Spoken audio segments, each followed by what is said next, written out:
circumstances beyond anyone's control. Dr. Dre is in the motherfucking house, so right about now, and I say, yo Steve, are you with me? ICE, are you with me? Here's a little something about a nigga like me. They never should've let me buy tape from Steve.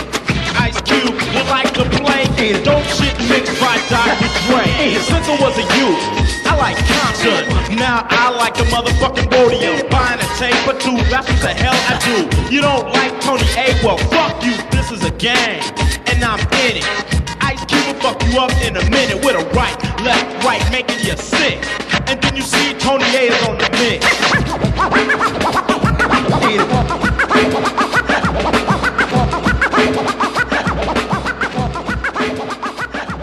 Tony A! Tony A!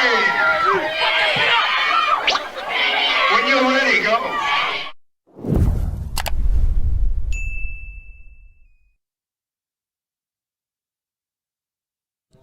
And welcome back, everyone, to Roadium Radio, episode 247. 247. Damn, I'm almost at 250.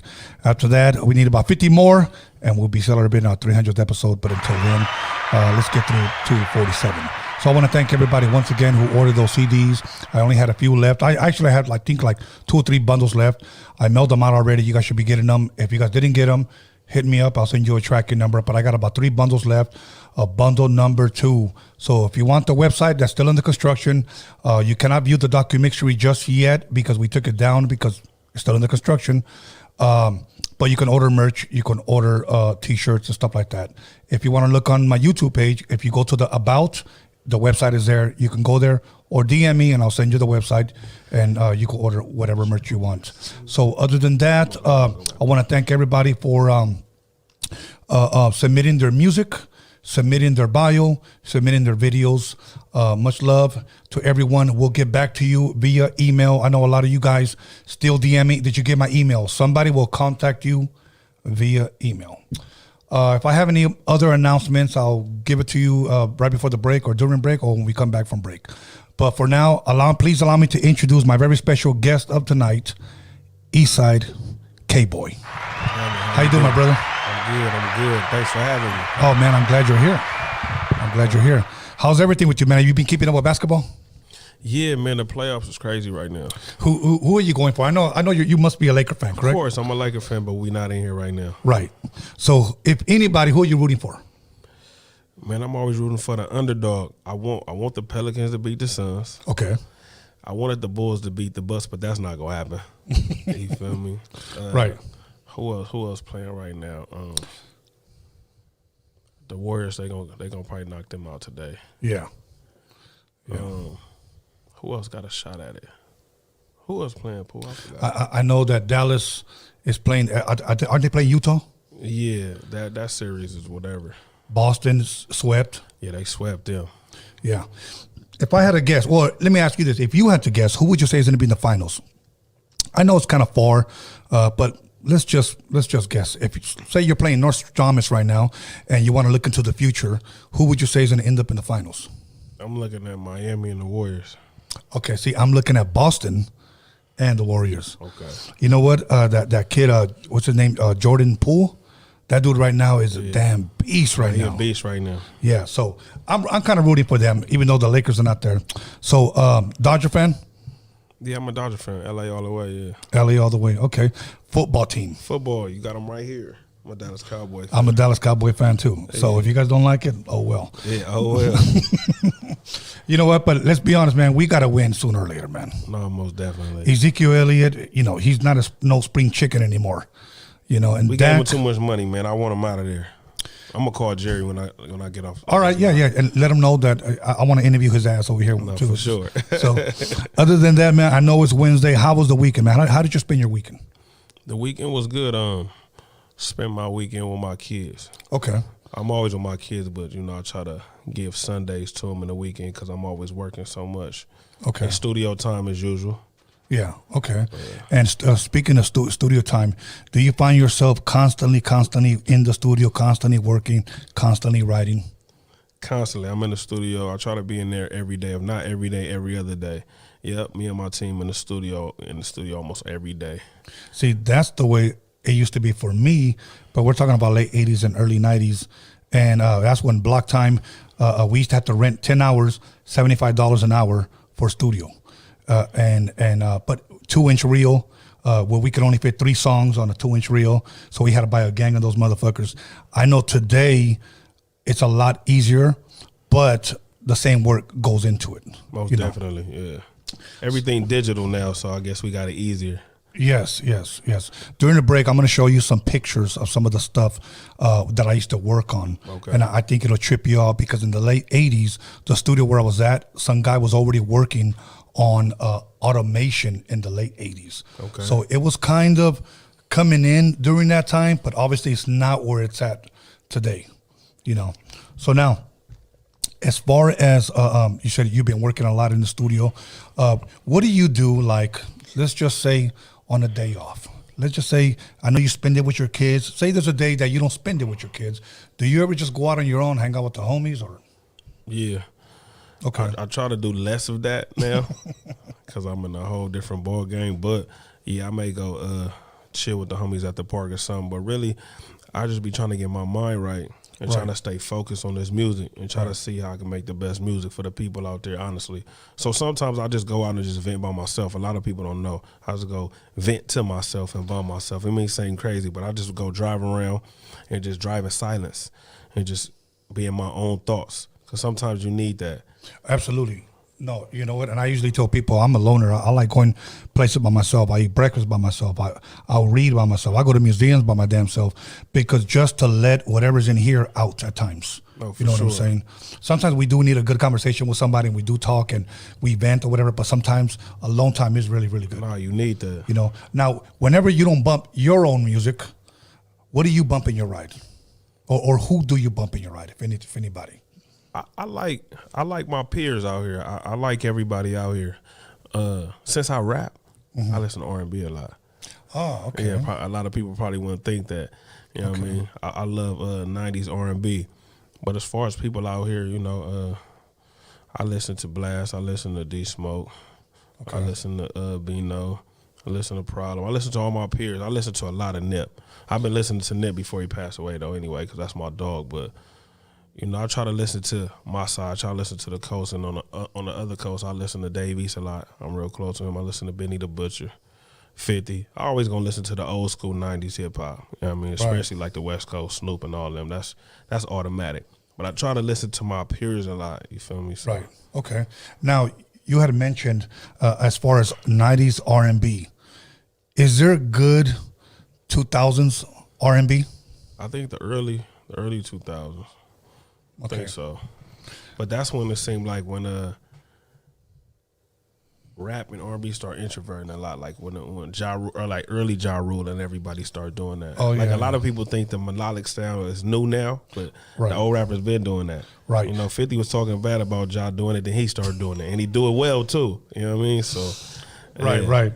50's a character, man. So, but now, it's because one thing that I did, episode 247, I interviewed a lot of people here, and the majority of a lot of rappers today listen to a lot of R&B and a lot of hip-hop, but from the 90s. Yeah. So my question to you, because you did mention a lot of the 90s hip-hop, what do you think it was about that era that possibly you can't compare it to this era? I just think it was more authentic. We believed it more than... Right now, I just feel like it's just music. They just make it for the day. Then that's classical music because you can still listen today. Today, you can still listen to It Ain't No Fun. Yeah. 10 years later, you going to still listen to Ain't No Fun like it just came out yesterday. Right. And I was a child when that came out. So I just feel like they just made classical music. Yeah. Is it still fun if the homies... Is it still... It ain't no fun if the homies can't have none? Yeah, as long as she's not your wife. Other than that, it ain't no fun. All good. Now, check it out. I know Dre's probably about 58, okay? And he rocked the Super Bowl with 30-year-old songs. That's what I'm talking about. Yeah. So, I mean, and to me, like, he made himself relevant again. A lot of people say, well, you know, but yeah, but he spent $7 million of his own money to be in the Super Bowl. Well, guess what? He invested in himself. Yeah. The guy's a billionaire. That's why he is where he's at. Exactly. You know, he put in the work to be there. He put in the work to be there. And as you're talking about, you're putting in the work to be there. That's why you're in the studio so much. Exactly. You got to put in them hours. Yes. You had mentioned that music back then meant something, and you said that today is just music for today. Do you think that's, for lack of better words, that's a problem? Like, the reason why I use that word is because you can have a hot record this month, and maybe 5 years from now, people won't even know who you are. No, exactly. What I think in my manager here, it's like microwavable music right now. Everything back then you had to put in the oven. You know what I mean? Yeah. You have to let it simmer. Yeah. So, but right now they just make it for the day, and it's cool. They do a lot of trend music right now. They do things that's what's hot right now. But you know, we in the business of trying to last forever. You know what I mean? If you're trying to be legendary, great, you got to do music that has a lot of substance to it. Like I'm doing new music right now, as far as like trying to evolve, because you do have to evolve. So I'm trying to evolve with the new things that's going on out here. So I know how to do the whole melodic rap and shit too, but even then I'm still trying to be a little different so I can have substance. So even though if it's melodic, you can still play it 20 years from now. So that's my goal. So I'm in the studio right now cooking up, trying to find that. That's what we doing right now. We trying to find that because we know we got to evolve, because it seems like that's just the way of the world musically right now. I do a lot of, I would say, traditional LA music, but you know, recently I've been getting a lot of calls. My manager been getting a lot of calls like, man, K-Boy got the potential to be real big if he just evolve and change that up a little bit, because nobody's really listening to it. If you're not already Snoop, Dre, Mac 10, Cube and them, you know, Be Real, the Cypress Hill and all that, it's not, they already had a fan base, they core fan base that's going to listen to it forever. If you're not them, then you really can't do that no more. Nobody's really listening to it. Yeah, and then once again, you mentioned guys from the late 80s, 90s. You know, who's a rapper today that you can say they're still going to listen to him 20, 30 years from now? Is there an artist out right now that you can say they're going to be listening to him 20, 30 years from now? You talking about young? Yeah. Or right now? Right now. I don't even know, bro. I can't even answer that, honestly. I'm not sure. I know it's a few artists that may have certain records. Like we talk about this a lot. What we say? YG might have my nigga record. I think that's gonna get played forever. Okay. Who else? Yeah, well, Blast just seemed like, you know, Blast, Roddy. Okay. I feel like the song The Box is gonna be played forever. Okay. Because they like broke a lot of records and stuff like that. The new artist Blast, I feel like the way how he's going, because he like kind of changed the LA sound a lot. Kalen, these are young dudes. You know what? You might hear Dom, and of course Nip, but I always say it's only because he passed away, and he deserved his flowers before he left though. Yeah. But I know they're gonna listen to him, and that's only because of that. The real ones gonna listen to it because we felt him. Absolutely. But I feel like Dom, but I don't know, bro. Like I said, people got records, like certain joints that'll last forever, but like these dudes we talking about got classical albums that you could play over and over and over again. So, and that's kind of like my next question. Is there an album out possibly that was released within the last 5 years that you can play all the way through without skipping? Shit. I think Nas' album. Okay. But see, he an OG, so he know how to make it. Nas' album. Honestly, we were just talking about that. It's like I'm going to just keep saying this name, man. Yeah, man. He better understand I'm giving him his flowers. Blast got it. Like, Blast and Bino got this record together called the 6-Tape 2. It's a vibe. I seen a DJ a party and just put that mixtape on and left and went to go use the bathroom. Oh, shit. And it was a vibe. Yeah. The whole time. Nobody was like switching or nothing. You never knew that he was playing the whole mixtape. So, you know what I mean? So I could say that for right now in LA for right now. Are you a God? I just had his name at the tip of my tongue. Kendrick Lamar fan. Oh yeah, that's bro. Okay. Would you say his albums or any of his albums will be played 20, 30 years from now? Good Kid, Mad City. Okay. Now, are you a fan? Obviously, you mentioned Nas. Are you a fan of East Coast rap? Of course. Of course, because I heard the Wu-Tang tribute. I was gonna bring them up. Yeah. If I were to ask you your top 5, either albums or artists, it could be artists or a group. Your top 5 of all time, not necessarily just of today, but just of all time. East Coast artists, East Coast groups, either or. Who would you say? Top 5. We gonna go with Jay-Z. Okay. We're gonna go with the Wu-Tang Clan. We're gonna go with we gotta put Nas in there. Okay, that's 3. I fuck with Big Pun. You gotta put him in there. Mm-hmm. Damn, you said 5. That was kind of hard. Who else? I gotta put 50 in there because I was raised off 50. Okay. How was it? That was 5? That was 5 right there. All right. Okay, give me your top 5 West Coast of all time. Shit, Corrupt my favorite rapper. So Really? Yeah, most definitely. Dope. And I got the luxury to call him Unc. So yeah, Corrupt my favorite rapper. You gonna put Snoop in there. Man, it's hard with the West Coast, man. Right. Because I love everybody. The West Side Connection, the Dog Pound. I love Cypress Hill. Who else, man? Pac, of course. Man. It'll be too many. Okay. Even Digital Underground, all that shit that we was raised on and I was listening to as a youngin' and listening to my older uncles and shit playing it. Yeah. Right. And all the rappers you named are all 90s. Yeah. Yeah. Okay. Now, Pac released All Eyes on Me, double CD. Yeah. Biggie released Life After Death, double CD. Yeah. You had to choose one. Which one would you choose? All Eyes on Me. And it's not because I'm over here. That shit was just crazy. And when that hit, when he was fresh out, he came home like, yeah, I'm taking over this motherfucking rap game. Yeah. Yeah. Biggie was always more smooth than Pac though, you know what I mean? Yeah. More a lyricist, you know what I mean? Yeah. More cool and laid back. He was sharp with the words. He was a better lyricist than Pac, most definitely.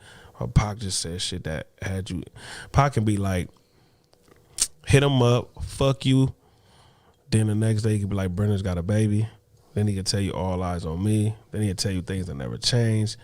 You know, he had you on an emotional roller coaster. You felt everything he talked about. Sure, he wanted to be a thug. Come on, all that, man. Wonder why we call you bitch. Oh, man. Then my business as a rider. Then it's me against the world. Then it shed so many tears. Like, you can keep going on because he had different pockets that he could get on and make you feel it. I ain't mad at you. Biggie was just smooth, though. You know what I mean? Biggie was smooth. The way he can put the words together and all that was dope. And then I see the same hoes. Yeah, that's see? a fucking dope ass fucking hook right there, bro. I get around. Yeah. Okay. If California had an anthem, hip hop rap anthem, what song would you say it is? California? California Love. California Love. Will there ever be another song that would top that? It'll be fucking hard. Let's be honest. Yeah, it's hard. Yeah, I'm about to say that it's hard. Because here you have Roger Troutman of Zap. Here you have Dr. Dre and you have Tupac. You know. And then in the video you got George Clinton from Parliament. Yeah, man, that shit was just so classical, bro. And they did 2 versions of it. Yes. A lot of people don't know they did 2 videos of it. Right. Yeah, I would say, now, if New York had an anthem, what song would you say it would be?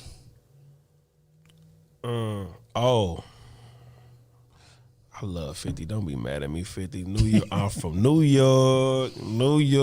When Ja had Ja, it was Jada, it was Fat Joe. That shit was hard. Okay. I love that beat too. Wasn't there one with Alicia Keys? She sang the chorus. I'm from New York, Jay-Z. It was cool, Jay-Z. but that shit sounded sad though. I'm just being honest. That was like some sad shit. Okay, so now the one you mentioned from the East Coast compared to the West Coast, which one is better? West Coast. West Coast all day. All you got to do is play that motherfucker and that party will still rock. The party gonna get cracking. Yes. Yeah. Yes. Are you a fan of trap? Yeah, you know what? I am. Future. Of course, Future. He like the top one. Future. Who else? He's a big time Future fan right here. You love Future? Say yeah. Future. T.I. is the king of trap. Okay. You feel me? So You're the first person I ever heard say that. Yeah, come on. Jeezy. Okay. Yeah, these are the trap kings. Gucci Man. I think that's really just it to me, in my opinion. Everybody else just got like I said, they just got the melodic sound like Gunna, Young Thug, and all them. They dope. I wouldn't consider Lil Baby no trap, but Lil Baby hard though. That's one of my favorite ones. Okay. What do you think it is about him, man, that people really, really dig? His lyrics, beats, everything. What would you say? Because I heard a lot of people mention the baby. Mostly girls. Both of the babies. Lil Baby is my favorite. He from Atlanta. The baby that's always in trouble, he hard too. It's him. Yeah. You know what? The baby is a real performer, bro. Have you noticed like his videos remind you of like, damn, I didn't even say that. Busta Rhymes is another dope one on my New York list. He reminds you of Busta Rhymes, Ludacris, and shit like that, the way he do his music videos. All that energy that they bring. Exactly, yeah. So he's a great performer. You know what I mean? Beside him getting under trouble, but I just think they attacking him, man. Shit, he a regular person. Shit. Well, why do you think they're attacking him? Because of what he said? He didn't even really say nothing about them people that, like each other. You know Right.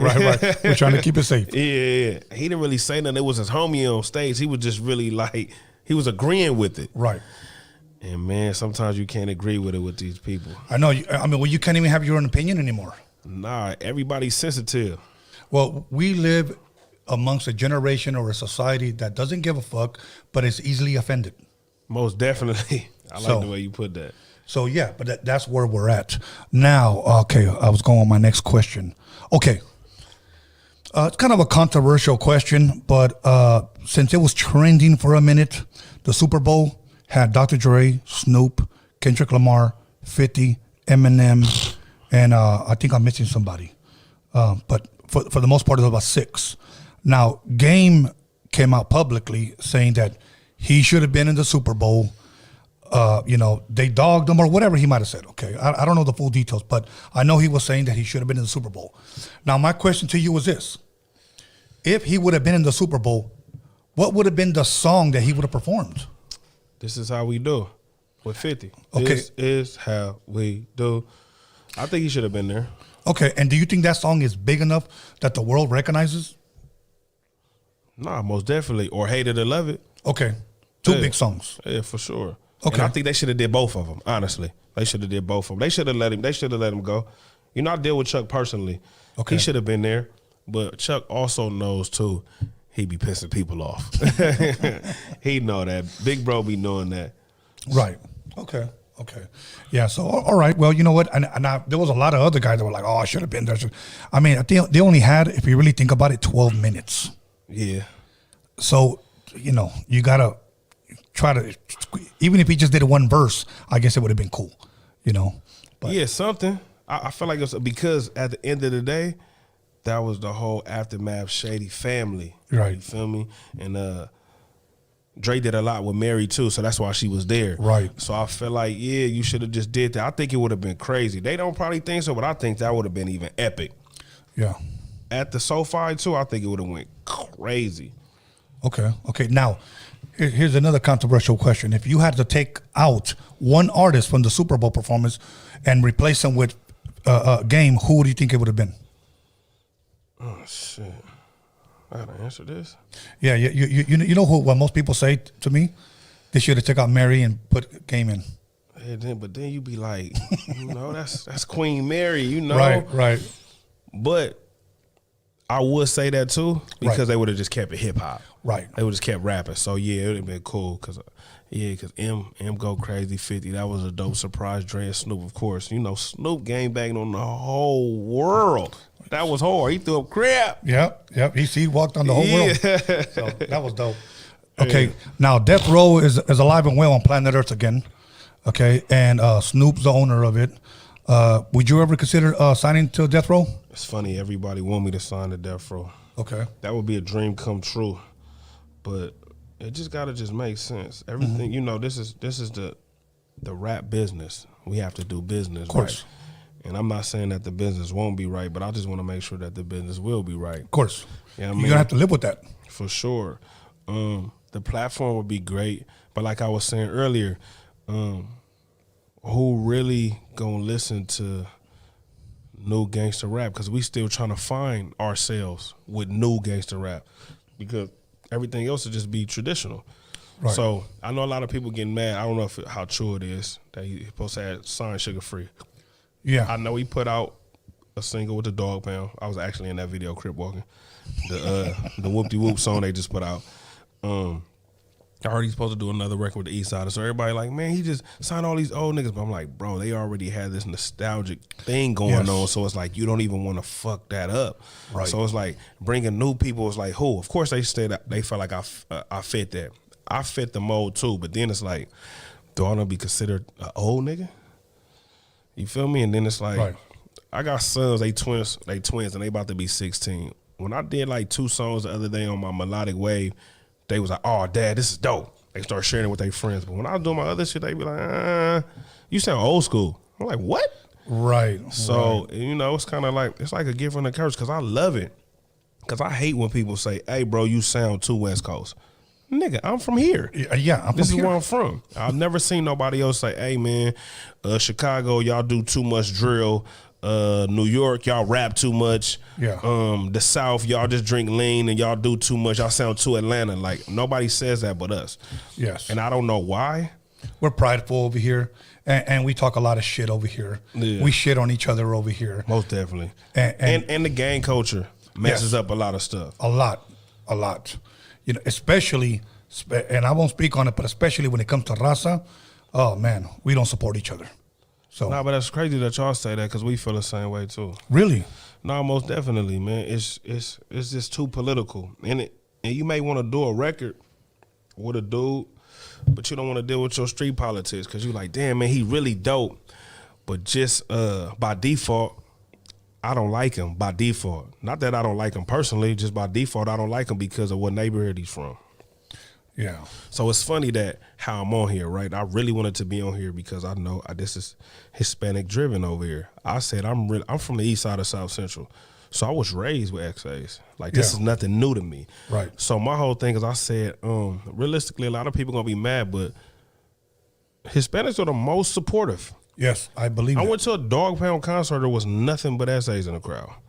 There's nothing wrong with that. It just let me see something different. Like, I'm catering to a particular crowd when I need to cater to everybody. And I feel like once I get my essays on my side, it's a wrap. It's a wrap. It's a wrap. That. Like, y'all the most supportive. I feel like y'all support the most, and we may be like a little bit more creative, as in black people. Mm-hmm. But to me, it's just the same shit. We all went through the same struggle. We was raised with each other and everything. That's why I'm big on the black and brown shit, because, like I said, I'm from the east side, and that's predominantly black and Hispanic. Yeah, we grew up together. So I get it, man.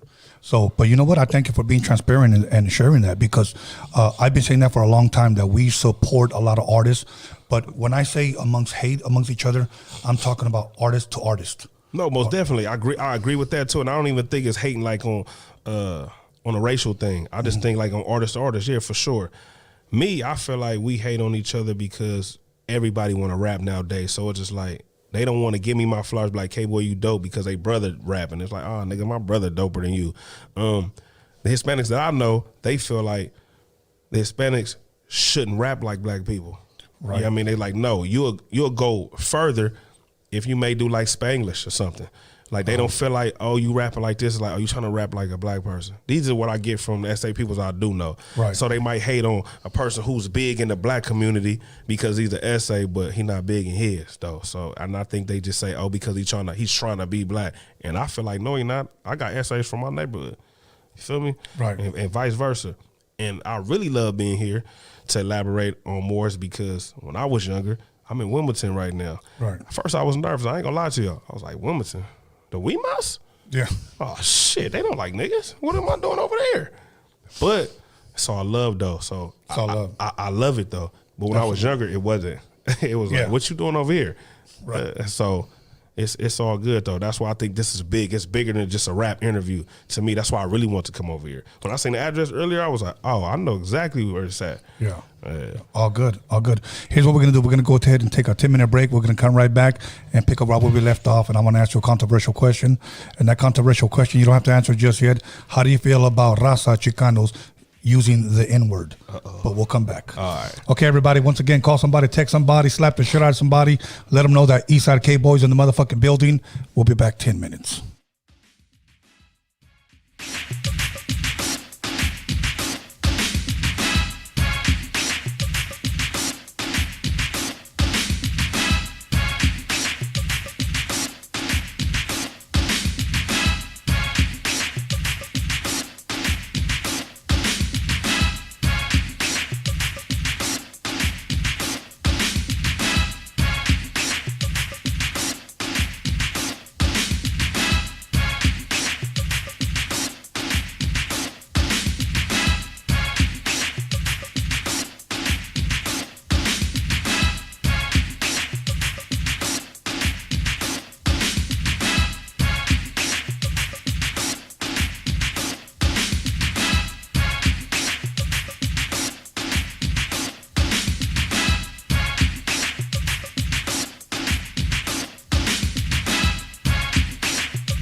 Welcome back, everyone, to Roadium Radio episode 247. So we're going to go ahead and jump right back into it with Eastside K-Boy. How you doing, my brother? I'm good. I'm glad you're here, man. Before we went to break, I said I was going to ask you a controversial question. And the reason why I ask you that is because growing up here in the 80s, a lot of my viewers already know because I've explained this a lot. In the 80s, you had two big SA gangs, Eastside Wilmas, Westside. Yep. And then you had, in Ghost Town, you had Eastside Pain, All Bloods. Yep. Then you had Waterfront Pyru, Dana Strand Projects, and the Westside. Okay. Wilmington was black, Mexican, Filipinos, Samoans, especially being next to Carson. Most we have definitely. everybody over there. So everybody was losing family members, gang members, or brothers and sisters every fucking week. It was no different than from any other neighborhood. In the 90s, it also carried on, but in the 80s, it exploded because of crack and gangster music started coming in. So, anyway, during that time, there was a lot, and I know a lot of dudes that are watching, probably not gonna like this, there was a lot of Mexican dudes from out here that were Bloods. And they had jury curls, okay? It's the truth.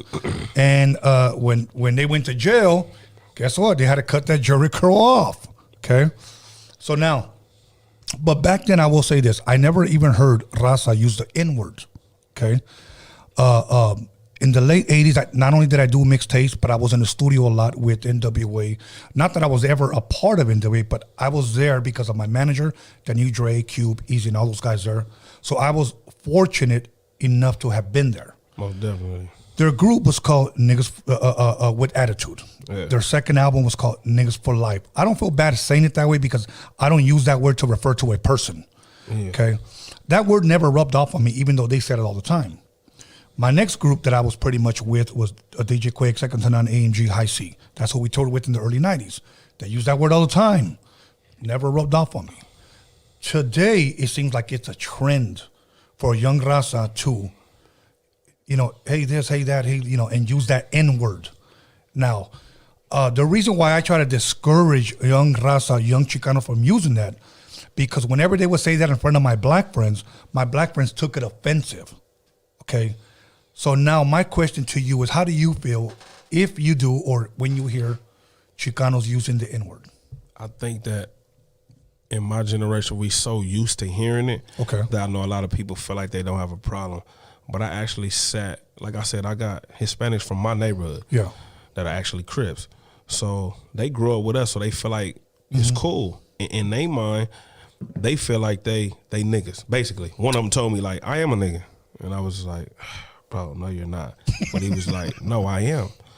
I'm black. I said, it's cool that you love my culture and my people, but you're not, bro. Yeah, your last name is Gonzalez. You're not. But I just feel like, I think even my manager was saying, I just feel like it's the context of it. But if we get into an argument right now, and you say it, I'm going to take it offensively because we're arguing. Of course. So it's like, I feel you like you shouldn't even say it at all then. Because if you just saying it freely and we chilling and I'm just like here like, what's up my nigga and all that, because I know Fat Joe does it a lot. And a lot of people be on his head for saying it a lot. Anybody that grew up and like, where's blacks and Hispanics together, they feel like it's okay. But it does sound crazy nowadays when the youth say it. Like I might pull up and pick up my sons from school and I can just see the little Hispanics on the side like, yeah, my nigga. It does just sound crazy when you look at it from that way. But do I really have an issue with it? I'll be lying, because if I had an issue with it, that means I'll be getting into it with people every day about it. I just be telling them like, you should simmer it down a little bit. Right. Because like how Pooh was saying, it's like the first thing we're going to do is we get into an argument is like, man, shut up, nigga. Then I'm going to feel like, well, fuck you, you Mexicans. Or I'm going to try to feel like, and then it's going to go back where before you know it, it turns into a racial thing. Yes, it does. Because the word has been said. Even though you probably like, damn, I ain't saying it like that in a derogatory way, but I'm going to take it that way. So I feel like they should, it got to be more people like you that tell them like, nah, you got to calm it down. Because even like with the Bloods and Crips, right? I don't cuss my blood homies, and they shouldn't blood me. But sometimes you be so close to them, you don't never trip. But I remember Wacko from Westside Power Rules, I was in the studio with him, and the Power Rules, I know them, but they was just blooding me too much where he got offended, where it's like, we're not about to do that. because we don't even get down like that. You're not about the blood K-boy while you're here, and you're not about the cuz them. We're going to keep it respectful, because if we keep doing it too much and then somebody take it offensive, then it's like, then you turn it to a whole nother problem. Yeah. So we're going to de-escalate that problem and stop and never say it anyway. So I feel what you mean, though. But to answer the question, I really don't. I don't have a problem with it.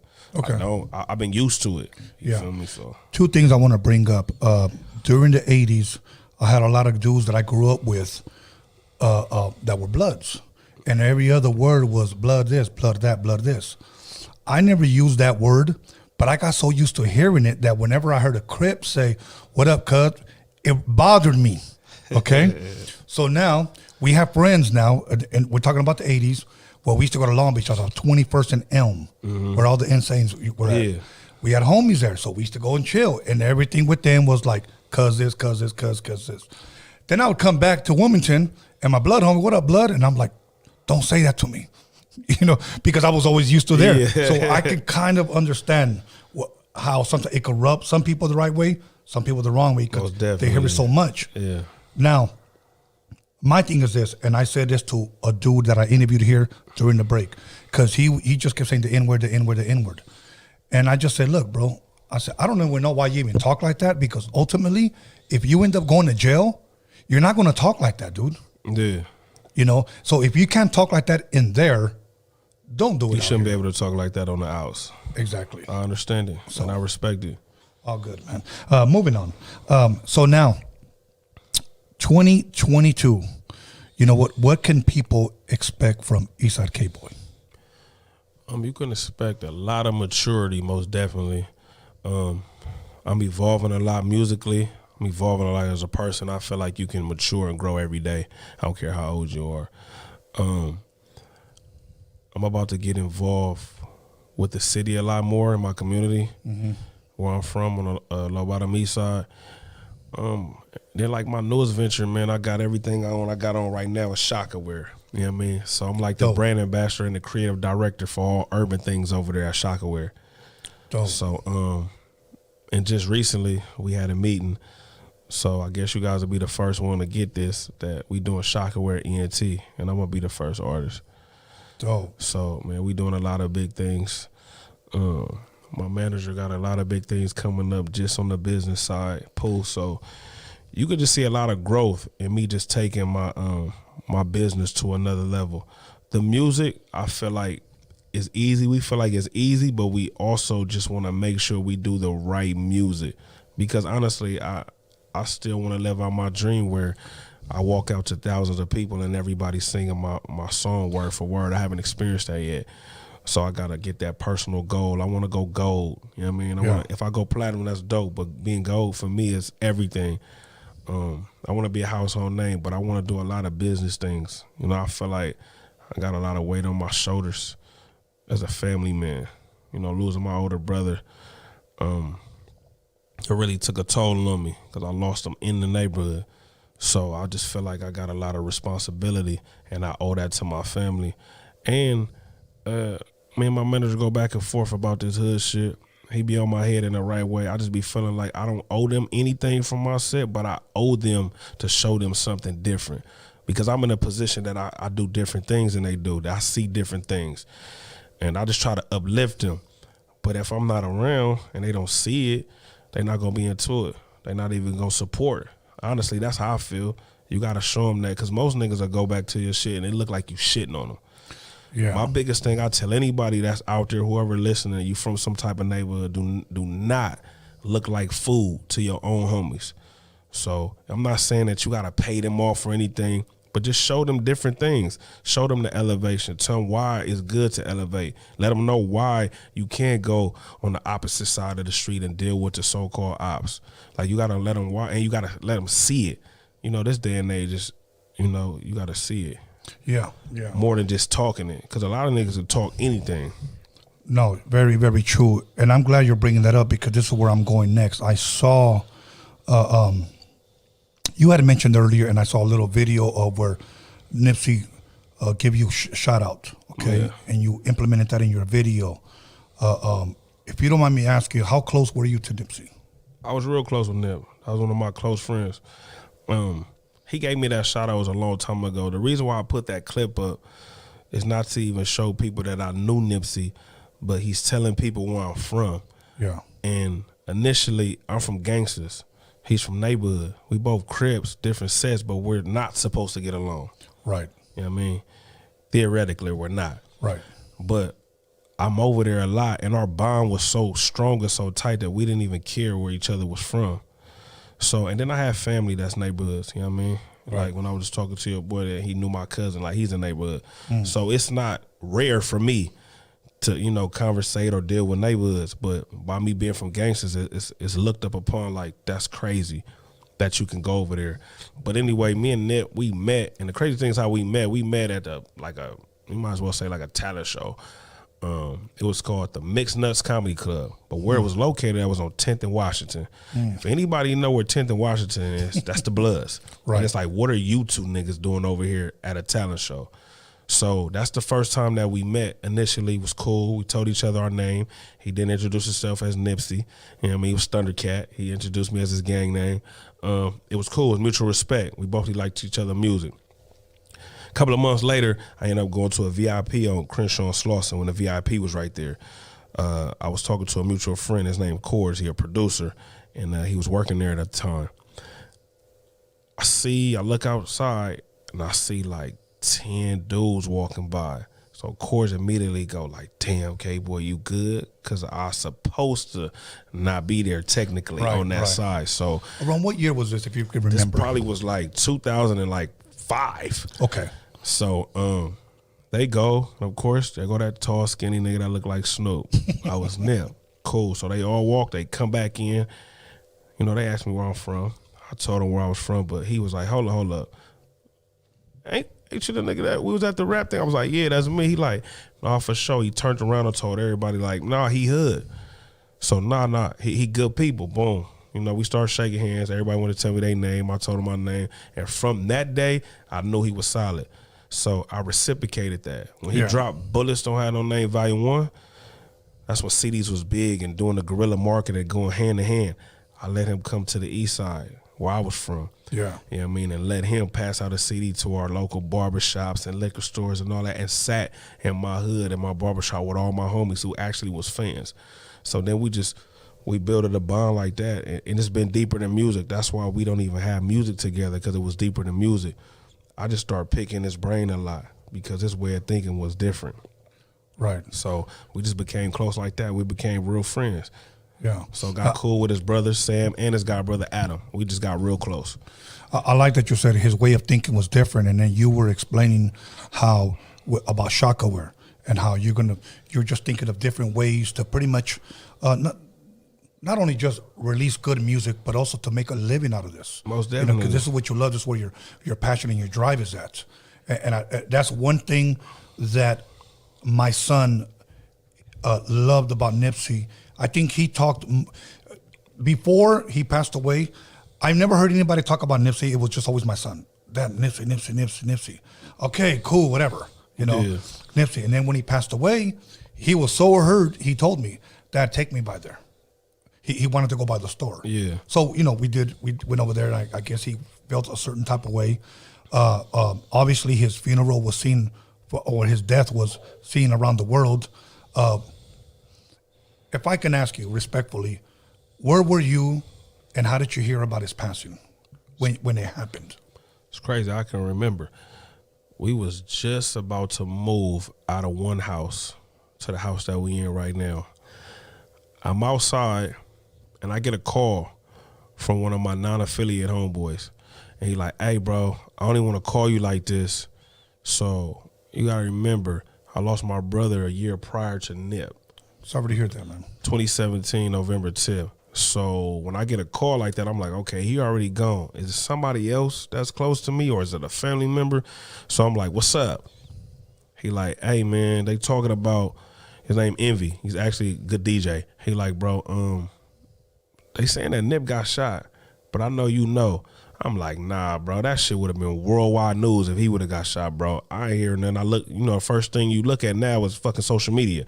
Right. You don't even go to look at the news or anything. All you got to do is flip over your phone and go to Instagram. You're going to see if somebody passed away or not. Yeah. Or you're going to see if TMZ posted something. So I'm like, I'm going through my phone. I'm like, I don't see nothing. So I start calling my dudes that I got, bonds with over there from the 60s. Nobody was answering their phone. So that's what started making me nervous because I'm like, nobody answering. So Newport answered. One of Nipsey's homies, he a rapper too from out over there from his section. He answered. He didn't even know. So I'm like, okay, maybe there's some false information. And then, bro, like 10 minutes later, he called me right back. Nobody knew that he passed yet. He was like, yeah, bro, I'm on my way over there right now. I'm like, nah, for sure. I'm about to come too. So my girl seen it in my face when I told her, she like, nah, don't go. And I knew if my manager knew, he probably would have said it too. But they know I was close on it, but I chilled and I didn't go. Because, when stuff happen like that, it's a lot of emotions and a lot of tension. And I don't want nobody to try to take it out on me. No matter how close I was with them. I got cousins from over there. When people pass away or get hit, none of that shit matters. So I let it die down for a minute, and then we all got the news. I think everybody collectively got the news that he was gone, and it was heartbreaking. Yeah. So for me, it was like, damn, I lose my brother, and then I lose a nigga that's like my brother, like back to back. It was crazy for me. Yeah, yeah. Thank you for sharing that, man. I know sometimes it's hard to share that and to even remember some of those thoughts and emotions that you were going through when you heard that. My son's pretty much the one that told me that, and then we turn on the news and then we see it, and then the social media, etc. That's when I said, let's go check it out. So now, 2022, can people expect more visuals, possibly more singles, EP, possibly an album? As far as music is concerned, what can your fans expect from you? I feel like I owe my fans a project. I feel like I owe them at least an EP right now. So we actually working on one right now, honestly. But we're going to drop a few singles. And like I said, we testing the waters and trying to evolve with this new sound. You know what I mean? Like I feel like I'm still going to be me. Me and my team argue about it a lot. Me and my manager, my production team, the Rich Assholes, we argued about it a lot about what direction I should go in. So we just trying everything right now because it's music at the end of the day. It's music. Right. I want to just make good music, but I also want it to mean something as well. So like I said, you're going to be able to get the traditional K-Boy that people love with the traditional LA style, but I feel like this new little melodic shit that I'm doing, it's real dope though. It got the attention of LA DJs. So dope. When I figure you do that, I feel like I'm on to something. Awesome. Because my manager big on going on the road. So I got to do something where we can get on the road. And if I keep doing gangster shit, we're never going to get on the road. I'm not trying to do shows to where it's nothing but gangsters that show up and the shit get fucked up all the time and nobody wants to book me. So. Exactly, because of what your music invites, pretty much. Exactly. Yeah, I know what you're saying. Yeah.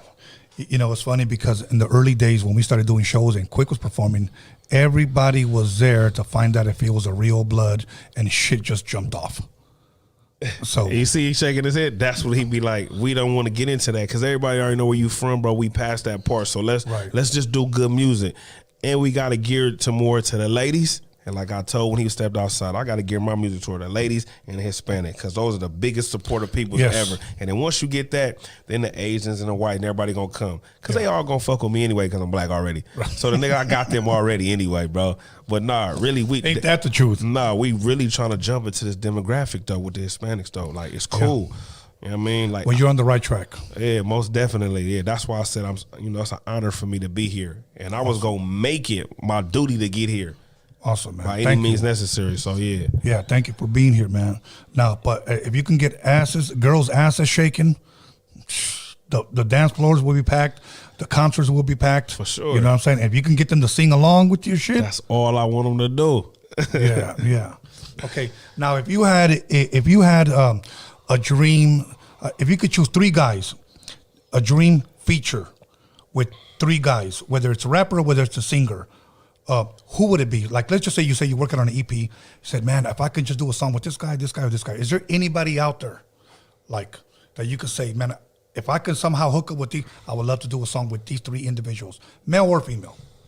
Damn, why I gotta be three? It's a lot. I know, just shit. Give me five then. I know for sure. I want to get on a song with Jay-Z, Snoop. 50. And then, man, as far as like, cause it's gonna be, I keep naming rappers forever, bro. Then when once you start naming rappers, then somebody know you. They be like, "Why you didn't say me?" I don't got time for all that. Singers though, I want to do something with Trey Songz. Okay. I want to do something with Trey Songz for sure. And then like on the woman's side, I want to do something with Queen Mary. I think that'll just be dope. I want to do something soulful with her. Okay. Yeah. Okay. Shit. Man, you know who I wish they would just bring back, because I think she was she still is a dope singer. Michelle A. Oh, from back in y'all times. Yes. Yeah. She's dope. She's still dope. Squeaky voice talking, but got a powerful voice when she's singing. I thought that was so crazy to me. Yes. Okay, now, producers. If you can work with any producers, give me 3, 4, 5. Man, I'm trying to work with the Neptunes. Okay. Timbaland. Dr. Dre. You know what? I actually worked with Dr. Dre, but I didn't get a beat from him. Okay. So I did work with him. So I actually came in. What record was that? The Compton? I think that was when they was doing the NWA. I think he did doing the Compton. So I had the opportunity to go over there. One of his producers from over there named Focus invited me over to the studio. And yeah, man, I met Dr. Dre and worked with him. He actually was my engineer. That was the crazy experience that I ever had. When I was recording, this man made me say the word shit about 100 times. I believe it. Inside, I was like, man, I know I said the word right inside. But since it was Dr. Dre, if he asked me to say that shit 200 more times, I was going to do it. Because whatever he was hearing in his ear, it wasn't just right until we finally got it right. So I did work with Dre. But getting the production from him, I want to do that too. So I did do that. So you know what? That was on the bucket list. I got to work with Dre, even though if it never came out or not. I think DJ Primo, Preem. Who else? Who else I want to work with? Are you a DJ Khaled fan? DJ Khaled is cool. You know, I love for DJ Khaled to holler on some shit, to just holler. We the best. You know, some shit, but who else, bro? I love to work with the who did what's their name? Cool and Dre. They do a lot of Fat Joe shit. I like Cool and Dre too. Yeah, producer wise, it's dope. It's a lot of producers. I would love to get college dropout Kanye to produce for me. You know what I mean? Okay. Yeah, Okay. yeah. Did you like his last Donda album?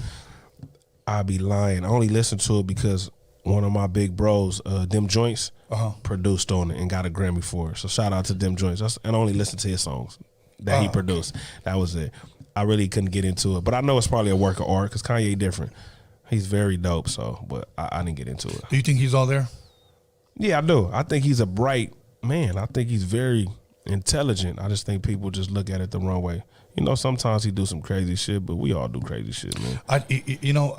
I won't mention the artist, but I've had friends that did security for a lot of great artists, and I'll tell you afterward who was one of them. Yeah, for sure. So this guy in the studio is a fucking genius, bro. He's a fucking genius. Like there's nobody else like him. Outside of the fucking studio, the fucking asshole. He goes, it's almost like genius here. It's like God gave him this, but out here he's lacking this. He goes, is he from out here? No. I probably know who you're talking about. What you said he not That's from another out one, here. and I'll tell you who that is too. But yeah, they said, oh, he's like a fucking kid. It's almost like he doesn't have no common sense, and I'm like, no shit. He goes, yeah, bro, he's a fucking weirdo.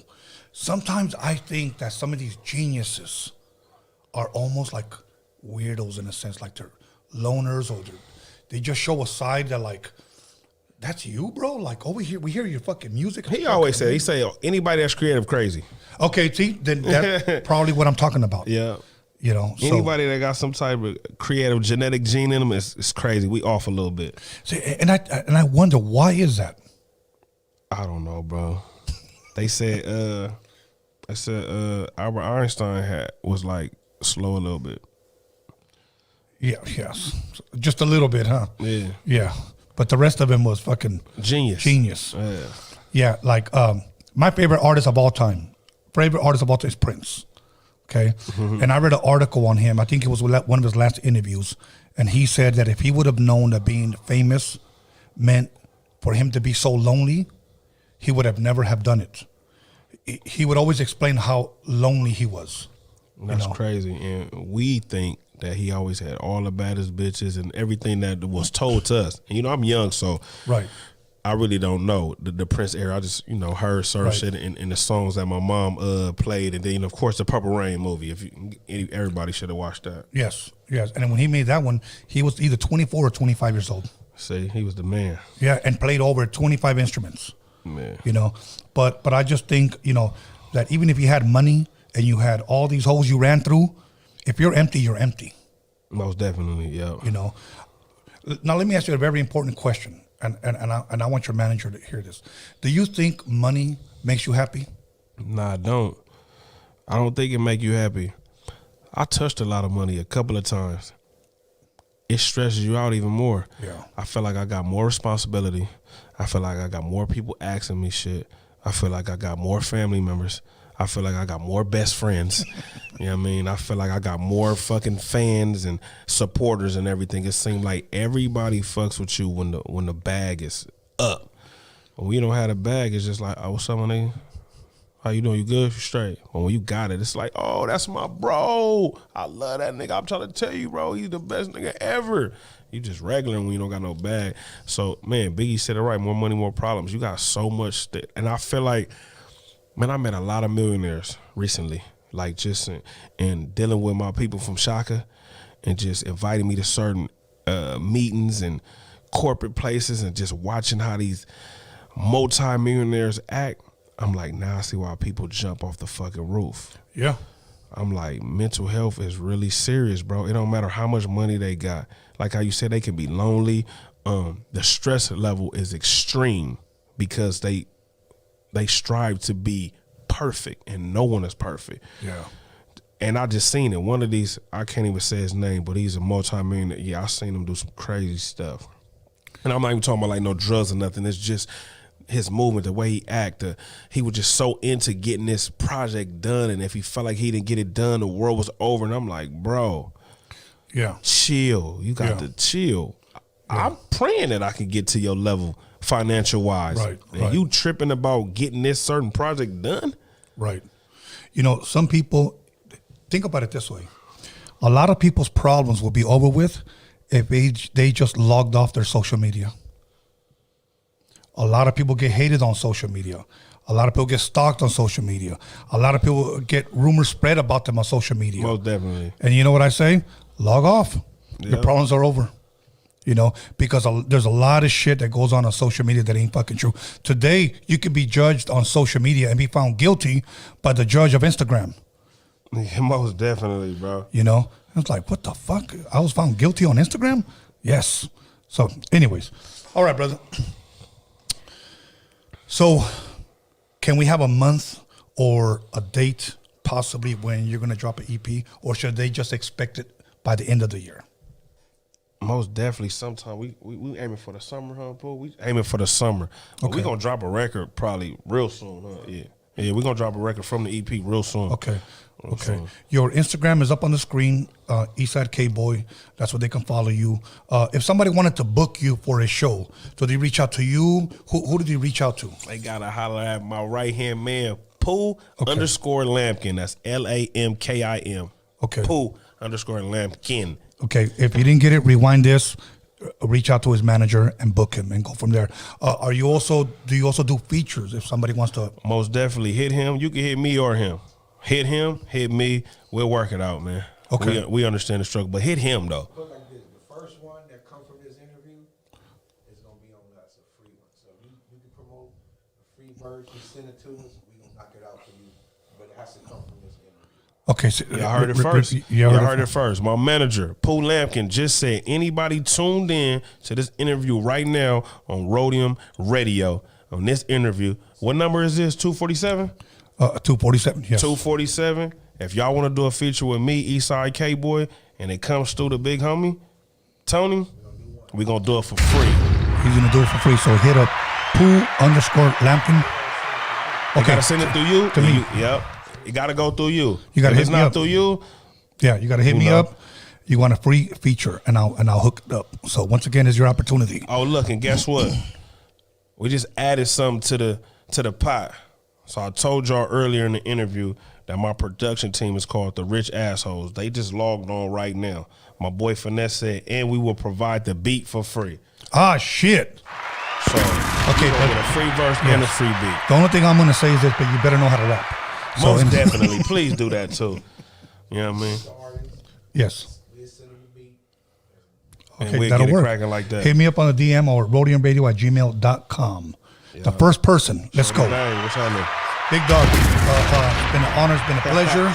Lord Dip said, tell Tony I'm gonna hit your head up for that feature. Hell yeah. Man, you better, hey, look, we gonna do it like this. Let's make it fun. Pooh got it. Look. All right, Tony, let's do it like this. What's today? Wednesday? Yes. We say everybody submit your shit by next Monday, Okay. and then I let you pick the best. All right. That'll Tony work. gonna pick the best, and we gonna get it cracking. Let's go. I like shit like this. See, I love this. That's how you give back. Hell yeah. Hit me on the DM or at roadiumradio@gmail.com, and we'll go from there. Make sure you mention his name, free feature, free beat, and I'll listen to it. Other than that, my brother, any shout outs you want to give, right now's the time. Anything you want to promote, anything you want to say, anybody you want to diss. Anybody want to do? First of all, today is April 27th. It's the love of my life C-Day today. So I want to tell her and wish her a happy birthday. She in New York right now. You know what I mean? So happy birthday to TT. Shout out Pooh, because this is my big bro. It's my manager. He deal with a lot of bullshit from me. You know what I mean? And you got to be a special individual to deal with me some days. So shout out Pooh. Shout out my team, the Rich Assholes. You know, we be on each other's heads all the time, but we do that to do the best and make the best music possible. I got to shout out my section, you know, the low bottom Eastside. I rep it good. I'm trying to bring back some positivity over there. And anybody that's dealing with me, man, and, you know, I'm just trying to make this better for my family. You know what I mean? So shout out my fam. You know what I mean? Especially my mother, because she's like one of the dopest black women I've ever met in my life. Awesome. You know what I mean? And rest in peace to my granny too, Minnie Mae. Man, Eastside _ K-Boy. I am your favorite Eastside nigga. And I really, really, really, really thank y'all for having me on this platform. Like I said, I'm big on my black and brown shit, so anybody that watch this know that I'm for real about it. I come from the community where I grew up with essays, so I love it. I appreciate y'all for having me and giving y'all my time and sharing a little bit of my story. I want to do this again when I get a little bit bigger, and we gonna rock out. I appreciate y'all. Roadium Radio, it's your favorite Eastside nigga, Eastside K-Boy. I am the Eastside moving like that. Hell yeah. Because we're coming like this, y'all. Okay, How everybody. can I forget? Shout out, look, everybody in Los Angeles need to be rocking Shaka Wear t-shirts. Okay. I got to give it up for Shaka Wear. So all of y'all got to wear Shaka Wear t-shirts. You know, throw them other ones in the trash because we don't give free promotion to people. So throw them other ones in the trash and come rock with the best. Shaka Wear, we will shock the world. And I'm the first artist from Shaka ENT. It's about to be a big bag getting blown. Hell yeah. You feel me? Hell yeah. Keep winning, brother. Okay, everybody, once again, go ahead and warm up that top ramen and get yourself some modelos. We'll be back in after 10 minutes with Jay Amador. But you know what? Once again, hit me for that feature. Hit me for that free beat. If you want that track with Eastside K-Boy, hit me up, and I'll announce that on my next. I'll announce the winner on my next show. What's up, brother? God, man. Go ahead. Because I know everybody going to be looking at this interview. So shout out my boy Christian. Shout out my boy Lucky over there at Cookies LA. They're my sponsor. They sponsor me. So y'all let me know y'all sizes in here. I'm going to send y'all a cookie hoodie. That'll work. Man, got you. And I'm going to send y'all some Shaka t-shirts. All good. So when y'all rock Shaka t-shirts, I don't want y'all rocking with the ops. Hell yeah. I'll be like Shaka Khan. Come Shaka on, Khan. man. All good. All right. 10 minutes. We'll be back. Jay Amador, Eastside K-Boy in the motherfucking building. Thank you very much. We out of here. See you guys in 10 minutes.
Welcome back, everyone, to Roadium Radio episode 247. And I want to give once again a big shout out to Eastside K-Boy.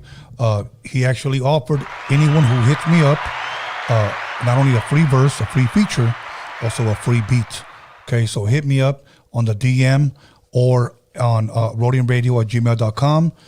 Send me your songs, and I'll pick the winner. And by Sunday, hopefully, I will announce the winner of that free feature and free song. So once again, hit me up. Other than that, I don't really have any other announcements, but I'm excited to introduce my very next guest. My very next guest has been here, but not necessarily on Roadium Radio. And what really impressed me about him is that this guy can sing. So you guys are going to hear him tonight. So without further ado, please allow me to introduce none other than J. Amador. How you doing? What's up, Tony? ¿Cómo estás? ¿Cómo estás? Good, bro. I remember the first time you walked in here and you were like, wow, this is it. And I was like, who's this guy? But obviously you're a fan of Roadium Radio. Yeah, yes, I was. I always look at it. I always watch it. Okay. Now let me ask you this, because I like to ask people when they say, oh, I'm a fan of your podcast. How did you first hear of Roadium Radio? Was it through a mutual friend? Were you just channel surfing through YouTube or what? Yeah, it just popped up in one of my... It just popped up when I was watching the video, and I clicked on it, and then that's when I started watching. I was like, "Oh, damn, he has good artists right there." And then I was like, "Oh, okay." So I kept watching and just watching and watching. And then I saw one of my friends. I don't really want to say nothing. Right. One of my friends, but I was like, "Damn," So I kept watching and watching. Then one day, just out of nowhere, I always been a singer. I always like to sing like little. I started singing when I was 5. When Los Tigres del Norte and stuff like that. Right. So I always wanted to be in the music business. And I always wanted to sing, for the family, for the friends and everything. But then all of a sudden, I discovered that deep voice.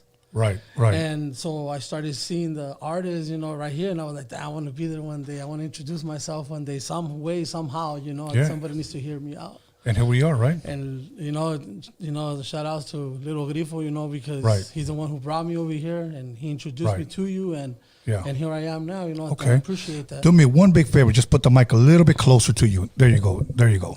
That's perfect. So shout out to Little Grifo because I met you through him. Yes. So shout out to him.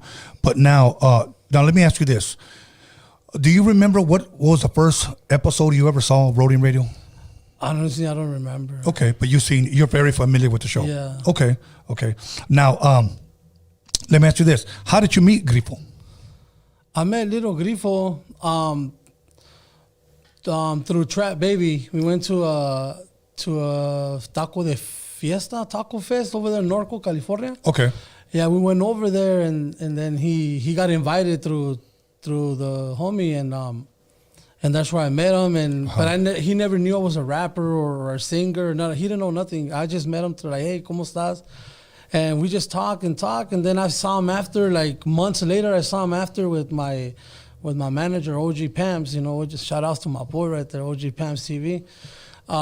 He's the one that like kept me around. And then I started kicking it with Little Grifo. And then I did a song with Trap Baby. Okay. Se llama De La Quiero. And then Pam's told me, hey, bro, guess what? I'm like, what's up, man? He's like, hey, Little Grifo wants to jump into that rola. And I was like, handle it, bro. Let's do it. Right.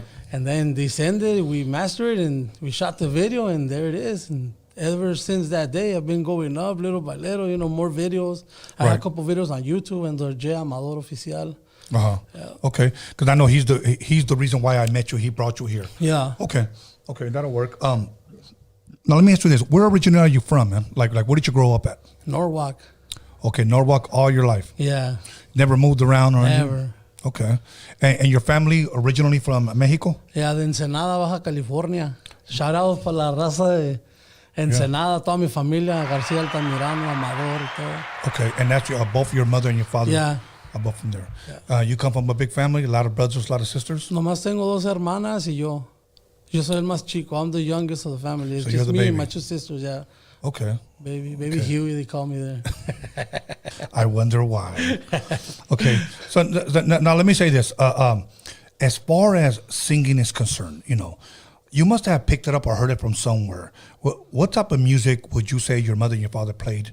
You growing up in a Mexican home, okay? What type of music did they play that you heard when you were a kid?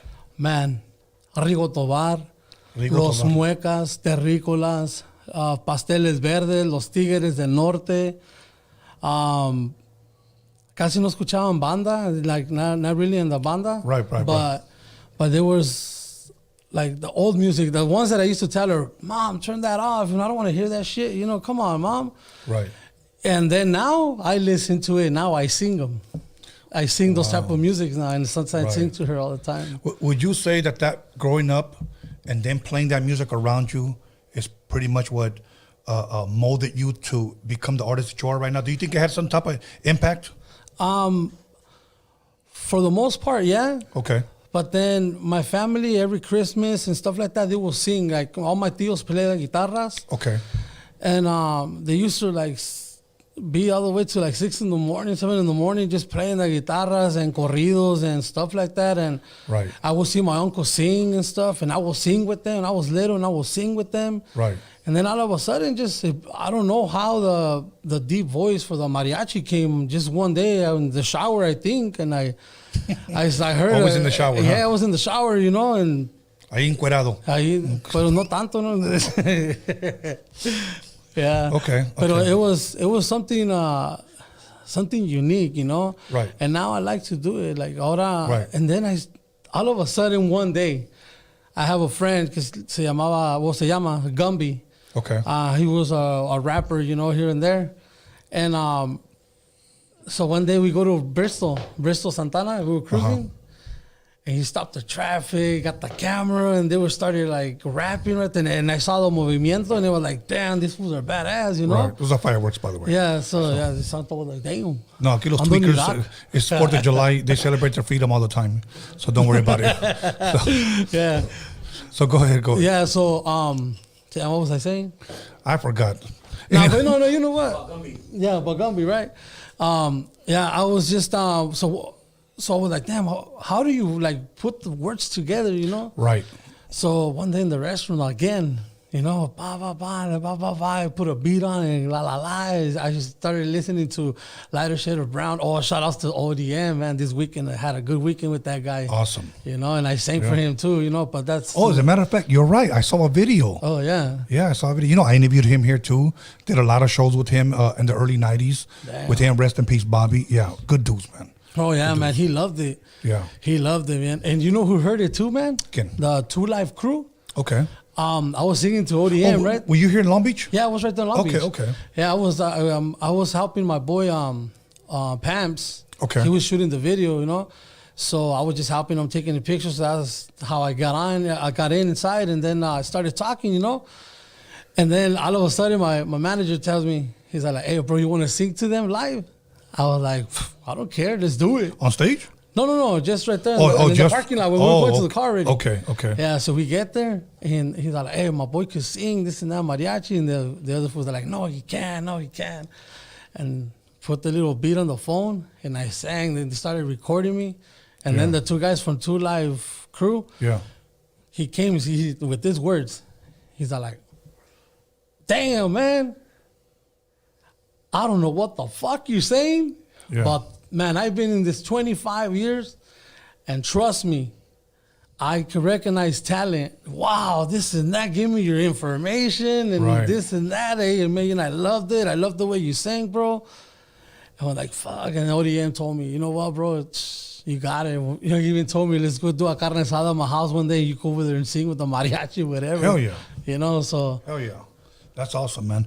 Let me ask you this, because today there's you do a lot of Spanish stuff, correct? Is it the majority Spanish, or do you do some English as well for the fans that may not know? Well, I did a song with Lil Grifo, just half English, pero my rap is in Spanish, and y las canciones en español. And todo casi en español, pues. Sí. Okay. Now let me ask you this, because today there's a lot of here's what's trending. That's a new word. Back then we'd say this is what's popping. Yeah. You know what I'm saying? Today's trending is the whole narco, shit, con la guitarra y talking about drug dealing and fucking whatever. Talking about Caro Quintero and all these other guys.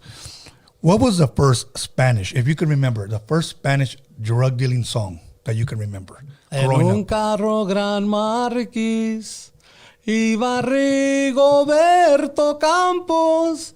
En otros sus guardaespaldas. Rigoberto Campos from Chalino. Okay, that was your first one? Yeah. Okay. I remember hearing this one in the 80s, and see if you remember it.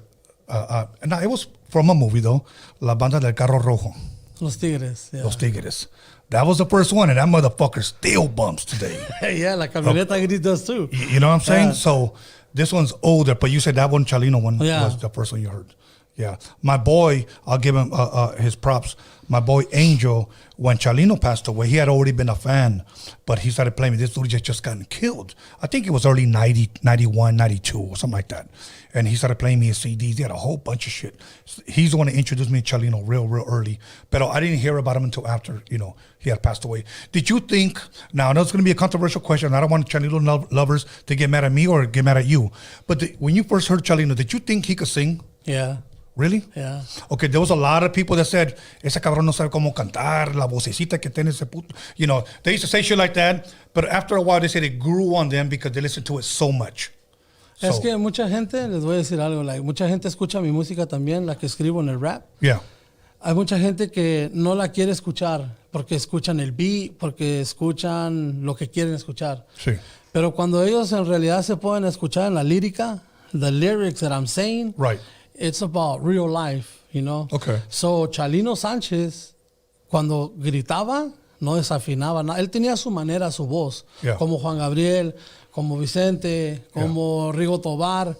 Él tenía su voz así, Yeah. Pero él, Chalino, para mí, siempre un buen cantante. Porque para levantar... Yo he tratado de cantar la de Florita de Alma. Ajá. Y no la levanto ahí cuando dice Florita. Ay, hombre, para arriba, no, hombre. No, se con... Okay, let's keep it English because everybody think they're watching Telemundo. So right. Anyway, let's keep it. I'm saying, people want me to do a whole Spanish interview, but here's my thing. Mi primera idioma was Spanish. Okay, yeah. I wasn't allowed to speak English at home. Okay, because both of my parents are from Mexico. Half of my family from Mexico. The other were born here. I was born here.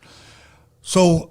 My first language was Spanish, and then after a while, when you go to school and then you start speaking English, start kicking it with the homies, you start kind of forgetting about it. Your Spanish starts to get a little broken. That's when we start saying words like parquear, because that's kind of like California Chicano Spanish. Yeah. You know what I'm saying? So, we start flipping and changing our words. I get it. So, I think I could do a whole Spanish interview, but I have to do it real slowly because there's a lot of words que ya no me recuerdo. I don't remember. Yeah. You know what I'm saying? So, and it's a funny thing, bro, because I know more Spanish than English, and I was born here. Oh, really? Yeah, I was born here in Torrance, California. At the General Hospital? Yeah, right there. Me too. Yeah, I was born right there. 1968. 1982. Oh, shit. All right. Yeah. So, now, you lived in Norwalk. How did you end up getting born in Torrance? I don't know. I guess my dad was right here with my mom. I don't know what they were doing, but I ended up right there.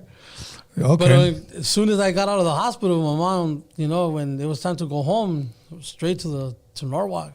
Okay. And ever since, never been. I'm still in Norwalk right now. Okay. What elementary, junior high, and high school did you attend in Norwalk? I went to Edmondson, and then I went to Dahlin. I went to Waite. I went to John Glenn, and then I went to El Camino. Okay, you mentioned 4 schools before El Camino. Why 4 schools? Of elementary, Edmondson, okay. And then Waite. Dahlin was, what is it? So I think it's elementary too. Why, you got kicked out of there or what? No, we just moved or some shit. Okay. And I went to Dahlin, and then I went to Waite Middle School. Okay. And then from Waite, I went to John Glenn. Okay. And then I did my pendejadas over there, and they kicked me out, and I went to El Camino. Now, back then when you went, was it still junior high school or was it middle school now? No, it was high school. No. In junior high school. Like, we call it middle school today. Yeah. When I went to school, it was junior high school. Oh, no. It was middle school? Middle school and then high school. Oh, okay. See, back then, we graduated elementary in 6th grade, and junior high was 7th, 8th, and 9th. Okay, that was junior high. There was no middle school. High school was 10th, 11th, 12th. I liked it better that way than what it is today. Because today you graduate elementary, 5th grade. So now you're 6th grade. You're still maturing. Some kids haven't even had puberty, and they're already in, middle school, with the big boys. Yeah. I think they should not have done that. But Oh, well. So you went to El Camino. Yeah. Okay. What did you major in there? I didn't graduate. Okay. What did you want to major in? Or were you asleep half the time? I was actually at home most of the time. So you were enrolled. That's all I'm going to say. That's it. Okay. Hey, it was funny because my mom told me, cabron. You know, I remember I used to drop you off in this door and you came off from the other one. Yeah. We all fucking did that. Yeah, come on. We all did. That's why I tell like, but you know, I got kids now, so damn. Right. Yeah, exactly. You know, huh? So don't ever tell them those stories. Oh, man. My biggest mistake was I told my kids those stories and then they used it against me. You did it? Yeah. Like, mamon. I didn't tell you to copy me. You know? Okay. You play any sports in school? I tried to play football. What do you mean you tried? I tried. What is try? Like, I mean, I tried it for like probably like 2 weeks. Okay, so you tried out, you mean? I went to tryouts, yeah. ¿Y qué pasó? Me dio miedo. Me dio miedo. You know, Pinches madrazos que pegan, dude. he got scared. He got scared. Nah, I didn't get scared, you know. No, it's okay, just, what does miedo mean in Nah, English? you know, honestly, it wasn't even, I wasn't even scared. It's just that I think I liked the other life, you know, kicking it with the homies, you know. All right. And, you know. All right. How was it kicking it with the homies? Just Puras mamadas. ditching, going to the beach, All right. you know. Were you ever a ladies' man growing up? Nah, no, I wasn't. No? Estoy muy feo. I was the ugliest one in the That school. was muy feo. Ahorita estoy guapo a little bit. You know? Nah, dude, I knew dudes that were not good looking, but they would give it all they fucking got. You know what I'm saying? No, you know what? Yeah, I did have a couple little girlfriends here and there. Okay. Yeah, but you know, well, I don't want to say that part, but That part. yeah. Okay. Should I say it, bro? Go ahead, say it, fuck it. I have 7 kids, you know, right now. Okay.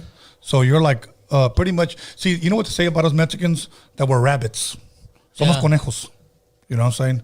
So like we like to, So I get it. Pero vale madre, pues, Of course. Inteligente, you know? Of course, 7 kids. My dad But no had me 10. arrepiento. I don't regret none of my kids, you know? Of course. I just regret who I had them with, you know? Yeah, that's what I was going to say. Do you regret anybody you boned? Yeah. Okay. Couple of them. He said a couple of my way. The last one I have, the one that I'm with right now, wow, bro, me saqué la lotería. You know, I win the lottery with that one. Okay. She cooks the bombers, man. No shit. Yeah, man. She cooks real good. She's real good to me. Supports me in my music. That's you know, because awesome. I have 5 baby mamas, bro. 5? Yeah. Okay. You know, so I'm not proud of saying it, you know, but it's an interview, so I'm going to say it, you know. Of course. You like being transparent. Ándale. Now, what would you say to those other 4 that are watching right now? Este güey's mentiroso. What up? No, pues, no estoy diciendo nada, nomás así. Nomás la verdad. Pues sí, nomás la neta, you know, pero no les deseo ni un mal a nadie. Okay. I don't wish bad on nobody, you know. It's just now I'm in a different level now. Now I'm Right. thinking about my music, about my future. Now I'm just thinking about positive things, you know. All these negative things that we just talked about, to me, it's just in the past. Yeah. And I think I'm living it in my lyrics. Yeah. And, you know, and if I ever did any wrong to any people in the past, you know, dispensa, you know, sorry, you know, because that's the way, I mean, all of us, we're our own little world in our head, you know, Right. we do mistakes and shit, you know, but I mean, I think that I turned out pretty well, and I'm trying to be the best dad. I'm trying to be the best person I can, you know. That's awesome, man. That's all I want to do, you know. Rest in peace, my dad. You know, he passed away April 21st, 2010.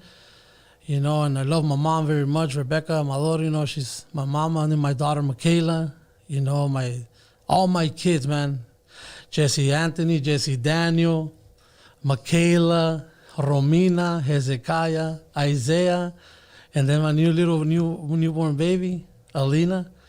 Está bien bonita. Hell yeah, you've been busy. Oh yeah, man. Do you have cable TV or no? Yeah, but I don't watch it. Or I might watch other videos que no son, you know? Yeah, exactly. All right, let's keep it pushing. Okay, now as far as music is concerned, bro, who would you say are some of the singers, if any Spanish singers, are your motivation for what you do today? Who would you say, man, this guy? You know, a rapper today would say, man, I grew up listening to NWA, I grew up listening to DJ Quick, I grew up listening to blah, blah, blah. Who would you say today are some of your inspirations for what you do today? Vicente Fernandez. Okay. That's one. Not gay shit, you know, but Juan Gabriel. Well, And you don't then- have to be gay. I like that dude. You know, the homies, you know, pinche joto. Yeah, exactly. you know, so. I like that guy. Yeah, no, that Juan Gabriel, Joan Sebastian. Now, from the rap, you know, Snoop Dogg, Tupac. En Chicano rap, pues, todo el tiempo me gustó cómo cantaba Little Rob. Okay. La neta, Mr. Capone. Okay. You know, Mr. Capone. You actually like Capone? I listened to his music, you know. I never met the guy, you know, nothing. Right. But I liked his music, you know, the music that he had before. Right. You know? Okay. The first album dedicated to oldies and shit like Right. that, you know. But that's what I grew up listening Right. to. Like, The reason why I've asked that, because you're in 247 interviews, you're the first guy that's ever said, I like Capone's music. I'm being serious. Either guys liked it and they weren't bold enough to admit it, but yeah. You know what I just saw on him? That he actually brought Bretton Wood. He actually brought them in the real beat, you know, like with them, singing the Right. chorus with them. And so that's the only thing that I liked it. You know, I like the simple fact that he brought, you know, a lot of people rap on oldie songs, but Right. they just put a little bass on there, a little drum. Right. But nah, this fool actually did the song with Brentwood, you know, Okay. and Rosie and the originals and shit like that. But Okay. but then you know, Kid Frost, Okay. MC Magic, and before it was MB Riders, Right. and then you know, like a lot of rappers. Would you say, for the sake of the conversation, I'm going to title it Black Rap or Urban, okay, and Chicano Rap. Would you say you grew up more with Chicano Rap more than you did Urban or Black Rap? Yeah, I Really? did with Chicano rap. Okay, give me your top 5 if you have any. I know you named some already, but your top 5 Chicano rappers. Mr. Shadow, Okay, that's 1, Night Owl, 2, Proper Dos, 3. and then they're from San Diego. Those guys, ¿cómo se llamaban? Spanish Fly, or Okay, that's not the original Spanish Fly. yeah, there wasn't But the original is from the harbor area right here, the city of Carson. But there was another guy that some label released called OG Spanish Fly. Oh yeah. Okay, yeah. him. Yeah, him. Okay, number So, 4. Him, and then what was the other guys, man? Mr. Sancho. Okay, Yeah, that fool that he used to rap all fast and shit. yeah. Yeah, Okay. yeah. That'll work. So you pretty much liked a lot of the San Diego stuff because really the only person that you mentioned from out here was Proper Dos. Okay, Yeah. that's good. Okay, now I'm going to ask you an interesting question. I'm going to ask you several questions. If I mention basketball, who is the first person that pops into your mind? Peachy Michael Jordan. Michael Jordan, okay? If I mention boxing, who pops into your mind? Julio Cesar Chavez. Okay, if I mention golf, Tiger Woods. Tiger Woods. Tiger Woods, yeah. Okay, now if I mention Chicano rap, Little Rob. okay, that's usually what most people say the face of Chicano rap is. They'll say Little Rob. Throughout the years, people have said Frost, Little Rob, Toka from Brownside, Frank V from Proper Dos. Some have said Night Owl, but I'm forgetting one. Shadow. No, they never really mentioned Shadow or Little One, but I'm trying to remember the other guy. But pretty popular guy. But that's usually who they'll mention, those popular ones, you know. But it's usually, if it's from San Diego, it's either Little Rob or next it would be Rest in Peace Night Owl. Yeah. You know. So now, before we get into your Spanish stuff, do you like the state of Chicano rap right now? Like, is there good Chicano rap right now?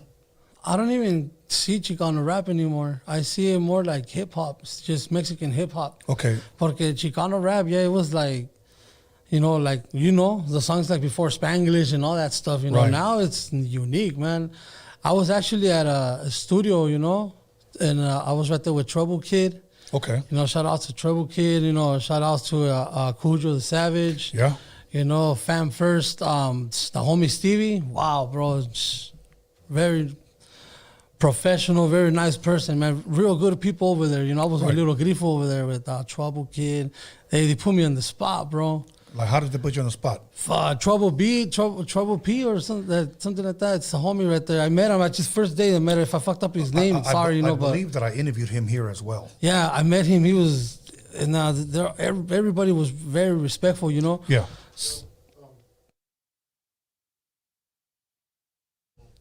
Okay. I don't think that's it, but okay, go ahead. It's off. Go ahead. Yeah, so I was right there with them, and Cujo the Savage put me on the spot, bro.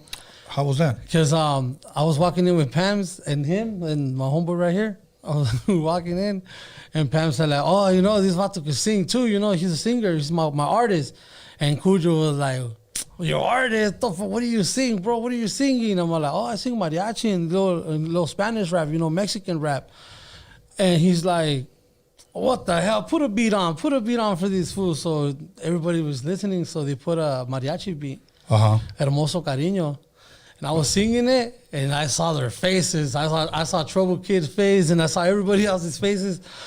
They were like, "Fuck this fool, this and that." And then they right away they're like, "Put a beat on." So I fucking busted a freestyle in Spanish. Man, they were loving it. They were like, "Whoa, damn fool." So even though after that, Trouble Kid told me, "Hey, what's up, man? Let's get on a song, bro." And I'm like, "Fuck it, let's do it." Right. Let's do it, bro. You know. And then, you know, it's in the works también. I'm going to do a collaboration with Misfit Soto. Okay. Yeah, with him. You know, I'm looking forward to it. He's a badass artist, you know. Okay. Yeah, you know, shout outs to Latin Beast, man. They uploading my music, you know. Shout outs to Tones, you know, and very good people to me, man. They're making my dream come true, you know. I'm putting the work, you know, I'm doing everything. And then shout out to my boy Sal Negro, you know, he's from my hood, but he's my mentor, you know, rocking Chicano, man. Rocking Chicano is a big factor. You know, my wife, Karina, she's supporting me. My homeboy, Sin, you know, the artist, you know, shout out to him, you know, active and affiliated, you know, and shout out to, bro, I'm so grateful for what I'm doing now, bro. I never saw myself right here. If you asked me 10 years ago, what would I be 10 years later? I didn't think I was going to be here, bro. And now I'm right here. Look, this is a dream to me. You know what I'm saying? Awesome, man. It's a dream to me. Like, thank you. Everybody, all my homeboys, you know, shout out to Canijo from Hawaiian Gardens. He does tattoos. And then the real snapper, his wife, Veronica. Right. They always told me every time, "Hey, sing a song, cabron." And I'll be like, put a karaoke on, and I'll be the singer of the night. And everybody will be like, "Hey, bro, like, you should take it serious. You should go to Tengo Talento, Mucho Talento. You should go here, you should go there."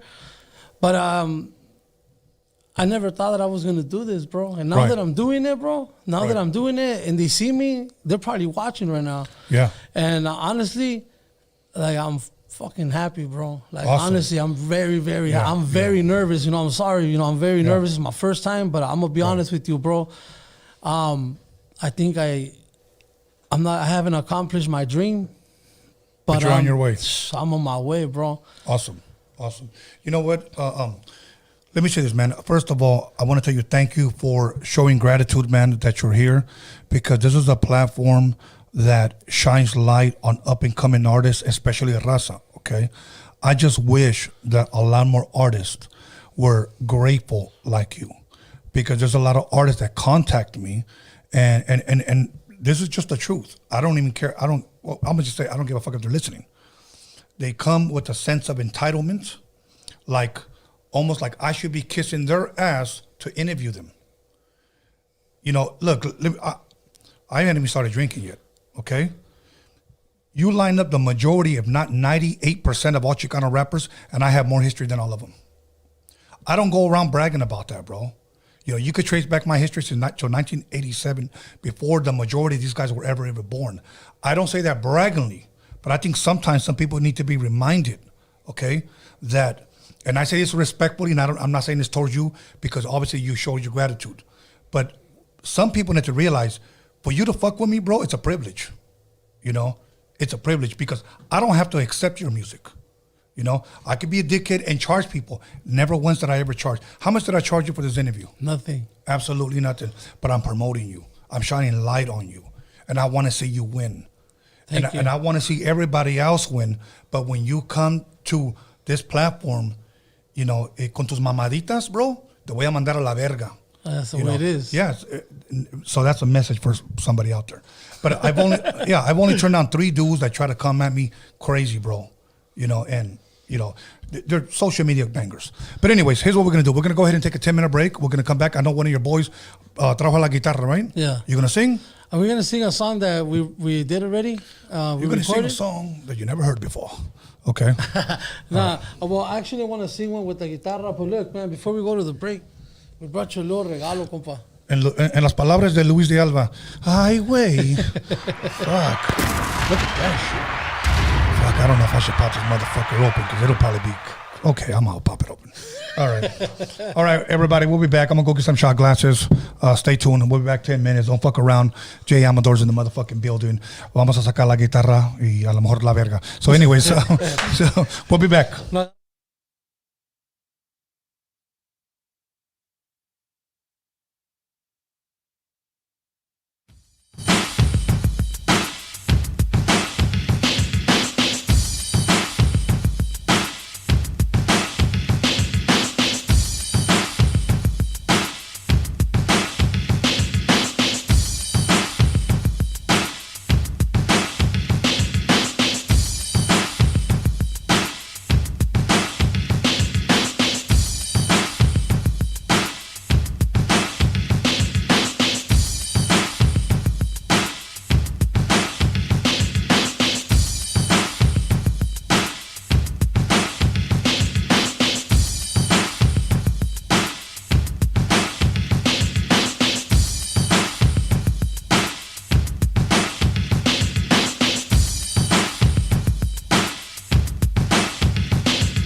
Welcome back, everyone, to Roadium Radio episode 247. And I went ahead and busted out the 1942 Don Julio. Okay, this is DJ. We should come out one called BJ. So, anyways, once again, we're gonna start drinking, sipping, and tripping. So we're gonna go ahead and jump right back into it with J. Amador. So, ¿cómo estás? Everything good? Bien, aquí al millón. You know what? I just want to apologize really quickly to the fans that were watching because for some reason we had a problem with our frames dropping. So some people actually got booted off, but now they're back on. So, but I'm respectfully going to ask your friend to try to get as close as he can to the mic. I know when he plays, he can back up a little bit if he likes, but when he speaks, speak directly into the mic porque si no, pues ya nos chingamos. So, anyways, other than that, my brother, there's something you're going to sing for us or what? Hell yeah. Give us a verse, give us a chorus. I don't know how you call it in Spanish, but Mira, te voy a cantar una canción okay. que te gustan a ti. Ya te la canté una vez, pero te voy a cantar otra del mismo artista que se llama Juan Gabriel. Okay. Because I know that your No mom... homo. No homo. Because I know that your mom used to love Juan Yes, Gabriel. her favorite artist. Okay, so... Si te la cantamos ahorita o... Sí, ahorita. Pues mira, primero quiero presentar, él es Gio. Gio, how are you? Y él, él toca con mi compa Erwin y Beto, se llaman Alto Supremo. Okay. Tienen unos corridazos en YouTube y todos. Very, very, very good artists. También Okay. a José Zamarrón, también otro artista que tenemos ahí con OGP, you know. Okay. Y también un shout out a mi compa, al Dirty Money Works. Okay. Ahí también te mandó una camisa, unas dos camisas y una hat. Gracias. So does Dirty Money work? Yeah, Dirty Money Works. Te Okay. mandó dos camisas. So does it really work though? Sí, a huevo. Thank Oye, you, te mandó unos stickers también, mira. Oh, no, stickers. Thank you, my bro. Y Thank you. Dirty esta Money works. también es de él. Oh, shit. This is a nice hat. Y esta es la mía. Esta es la C de Chunky, by J. Amador. Esta también es para ti. Okay, why Chucky? Chunky. Oh, shit. I thought you said Chucky. No, I'm like I got Chucky right there. Es que como me ves muy esbeltito, piensas que... Sí. I like these. Thank you, man. Appreciate it. No, bro. ya sabes, aquí andamos para... Thank you. So, okay. Hopefully you guys can get them right there. So, go ahead and kick it off, man. Esta es así fue. A ver cómo nos sale. Trying to turn that one up too much. So, No lo voy a bajar. okay. Está bien.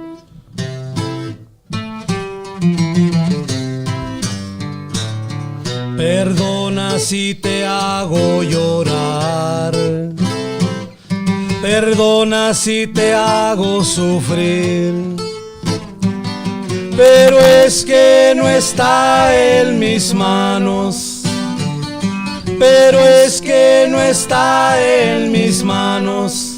Me he enamorado. Me he enamorado. Me enamoré. Perdona si te causo dolor. Perdona si te digo adiós. ¿Cómo decirle que te amo? ¿Cómo decirle que te amo? Si me han preguntado. Yo le he dicho que no. Yo le he dicho que no. Soy honesto con ella y contigo. A ella la quiero y a ti te he olvidado. Si tú quieres seremos amigos. Yo te ayudo a olvidar el pasado. No te aferres, ya no te aferres a un imposible. No me hagas más daño. Ya no.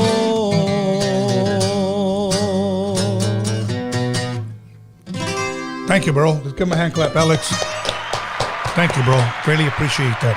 Salud, carnal. Salud. Yeah. Yes. Absolutely. Thank you for that. Make sure, Alex, that when you're when they're singing, you're writing the levels, because I wouldn't want it to pop on the mic. But thank you. So now, once again, reintroduce yourself again to the public for those that may not know or are barely tuning in. Yeah, bro. It was nice to meet you, man. My name is Gio. Gio. I come from the Grupo Alto Supremo. Okay. We're in the IE mostly. We play everywhere though. Okay. But it's with my homie, my cousin Erwin. Okay. And my cousin Beto, and they're brothers.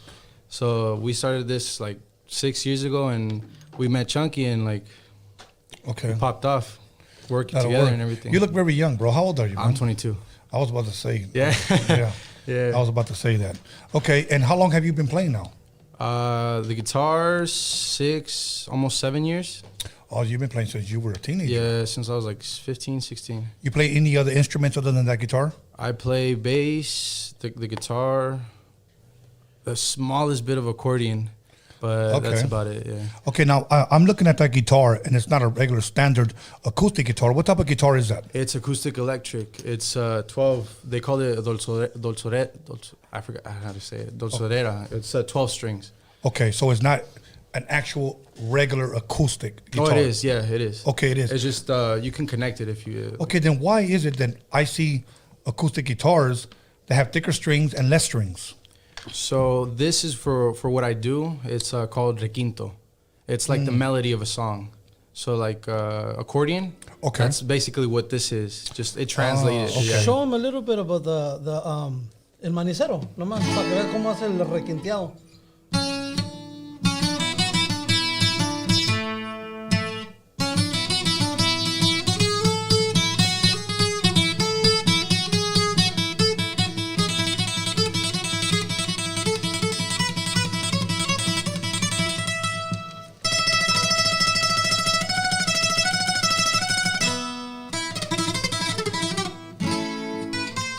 That's nice, bro. Yeah, it's like the melodies of a song. I like that. You made me feel like I was in a Clint Eastwood movie. so that was good, man. I appreciate that. I appreciate it. So now, how long have you two been on each other? Un año y medio. About like 2 years. About 2 years, yeah. Oh yeah? You guys have recordings already together? Yeah, we have.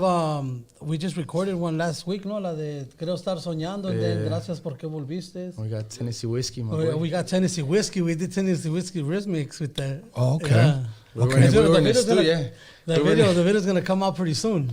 Okay. We did Tennessee Whiskey con. Now you got a big old smile when you said that. Yeah. Are you doing something special in that? No, like, the thing is that, you know, I heard Adán Sánchez cuando cantó la de Always and Forever. Okay. And then Jenny Rivera también. Okay. So I was like, fuck, who's the hell? ¿Quién ha hecho country on fucking Mexican style, you know?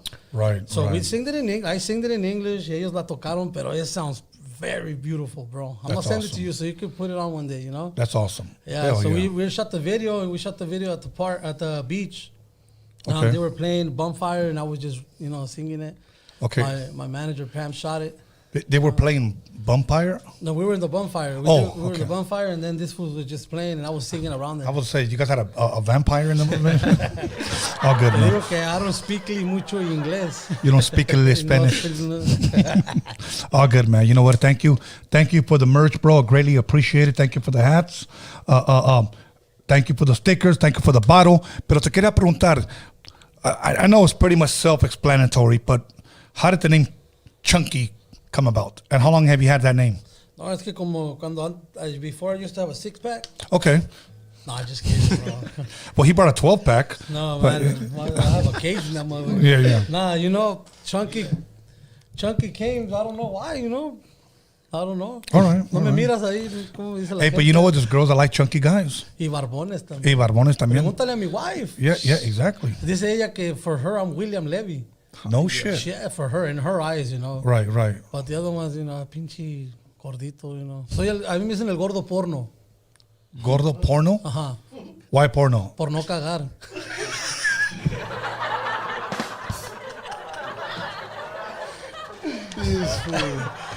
Hey, hay que tener humor a la vida, viejo. No, it's hilarious, bro. Like my dad will come to me with jokes like that. Like you know what a vikingo is? Vikingo? A Viking. Okay. Él me dijo, Antonio, ¿qué pasó, pa? ¿Qué le dijo un vikingo al otro vikingo? No sé, vikingo tu madre. So I was like, damn, okay, yeah, ha ha. So funny, I forgot to laugh. So anyways. No, te digo, es que that's why, you know, us Mexicans, we talk shit. Like, I could have a conversation albureándome, like con Luis de Alba. Sí. I have a homeboy, you know, ese RMC, Roque Muñiz. Ese güey y yo, like, we talk. Right. Pero puro albur al güey. Like, the whole time in the phone, ¿qué onda? Y la tienes, te mantienes. Y te la lavas. Tienes y te la... Que tú no puedes decir porque mi mamá está mirando, pero te digo, es puros pinches albures. You know? And him himself told me, hey, bro, I'm amazed because you were born here. You know, you're a Chicano. Right. And you fucking know how to alburear. Yeah. And then I'm like, fool, I had to learn in construction with my cuñado Gilbert. My cuñado Gilbert Arzate, shout out, you know, to my sisters, you know, Sandra and Cynthia. My cuñado Gilbert. Siempre estamos allá y los albureo y he tells me, oh, little Luigi, like little Luis de Alba. Sí. So he calls me Luigi. Yeah. Luigi por Luis, you know. Sí. So it's always siempre, all day, así me la llevo. So I have, you know what I mean? Chunky people gotta be jolly, bro. We gotta be jolly, yes. I'm a happy ass person, bro. That's good. That's good. See, if you make them laugh, they'll forget you're ugly. I know. Es que le entra el verbo, le entra la... Oh, no. I can't say that, no. Yeah. No, but you know what? I sing mariachi too, bro. I sing yeah? mariachi too. Like I like my inspiration is Vicente Fernandez. You know, Right. If you guys want to put a little beat on, I'll throw it on and I'll sing you a little piece para que veas como... You just can't acapella? I mean, I could do it a cappella, but I would rather for you to hear the little rhythm para que... Ah, okay, You okay. know? Well, what other song may you have for us? With the guitarra? Sí. Siempre. Okay, let's do it. Vamos, porque luego se me olvida. Sí. Vamos. Mira, esta, Okay, if you guys like it, put up flames. If you don't like it, log off. So, Boom, everybody's gone. yeah. So, okay, he's going to look for it. He's going to sing Wanna Be Starting Something by Michael. So, All right, well, I wanted to do something with Chente style, but with the guitar we can because it's a Right. different melody. Pero Okay. vamos a hacer la que acabamos de hacer. La... all right, let's go.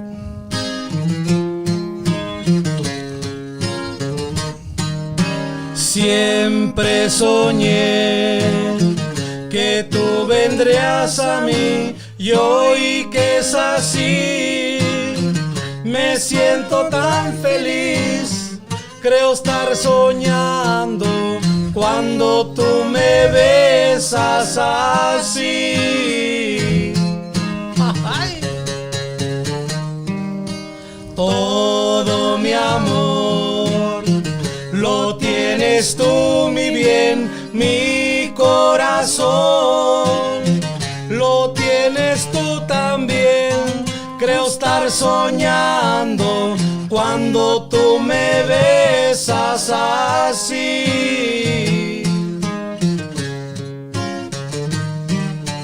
Todo mi amor. Ya estuvo. No la sabe. No, you know. Te digo, quiero cantar la de... I know. Speak closer to the mic. But es que- a bunch of flames, man. A bunch of flames. So thank you, everybody. Qué bonita la rola. That's what they said, bro. And then I'm having another song coming out. Some muchos hablan, pocos saben. It's coming out on YouTube, on Latin Beast TV. Okay. It's gonna come out pretty soon. Some muchos hablan y pocos saben. Like a lot of people, you know. Yeah. Everybody talks, but they know nothing, you know. Yeah, talking out of their ass, in other they're words. just talking out of the rabo. So But el rabo, damn, I haven't heard that in a minute. you know what I'm saying? So I mean, I have Coqueta out on YouTube already on Latin Beast. All my songs are from there. La Unión hace la fuerza, No tengas miedo. Una de Vicente también, esa es la de Estrella. Okay. También tengo la de Do you have any of that narco shit coming out? No, I don't know. Okay, can I explain that to you? Please explain. Okay, look, I don't He want to took talk. a deep breath, so you know it's gonna be good. I don't want to talk shit about the music now, Right. right? Because every artist deserves their, you know, Their pat on the flowers, back, yeah, you know, yeah. su aplauso, you know, todos los artistas, you know, saludos. Pero me, I want to talk about something different. None of my rap songs says bad words. Okay. None of my songs says bad words in Spanish. My songs are messages. Okay. Like if you really listen to my music, you know, to the young people, it's gonna be boring because. Oh. But to people that been through shit like us, like us, they're gonna understand my lyrics. You know, I did a song for my kids también que va a salir el Día de los Padres. This song, muchos hablan, pocos saben, is gonna come out on 5 de Mayo, and but the one for the kids, lo voy a sacar el Día de los Padres. You know, Father's Day, I'm gonna bring it out. Yeah. But yeah, all my music, bro. Like I don't want to sing corridos, bro. I don't want to sing corridos. I don't want to talk about que le cortaron la cabeza, que le cortaron los huevos, hicieron desayuno y que le hicieron pozole, menudo, birria. I don't want to talk about que dinero, que mujeres, que drogas. Like, ya me enfadé, you know? Yeah, ya me las exactly. aprendí todas. And you know what's funny? The majority of people that sing those songs never even lived that life. Let's be honest, bro. Let's, you know? You know, nomás pues leen en el internet, miran todo. They read everything on the internet and they make a song out of it. I literally want to make a song like things that I've been through that could relate to people. Right. You know?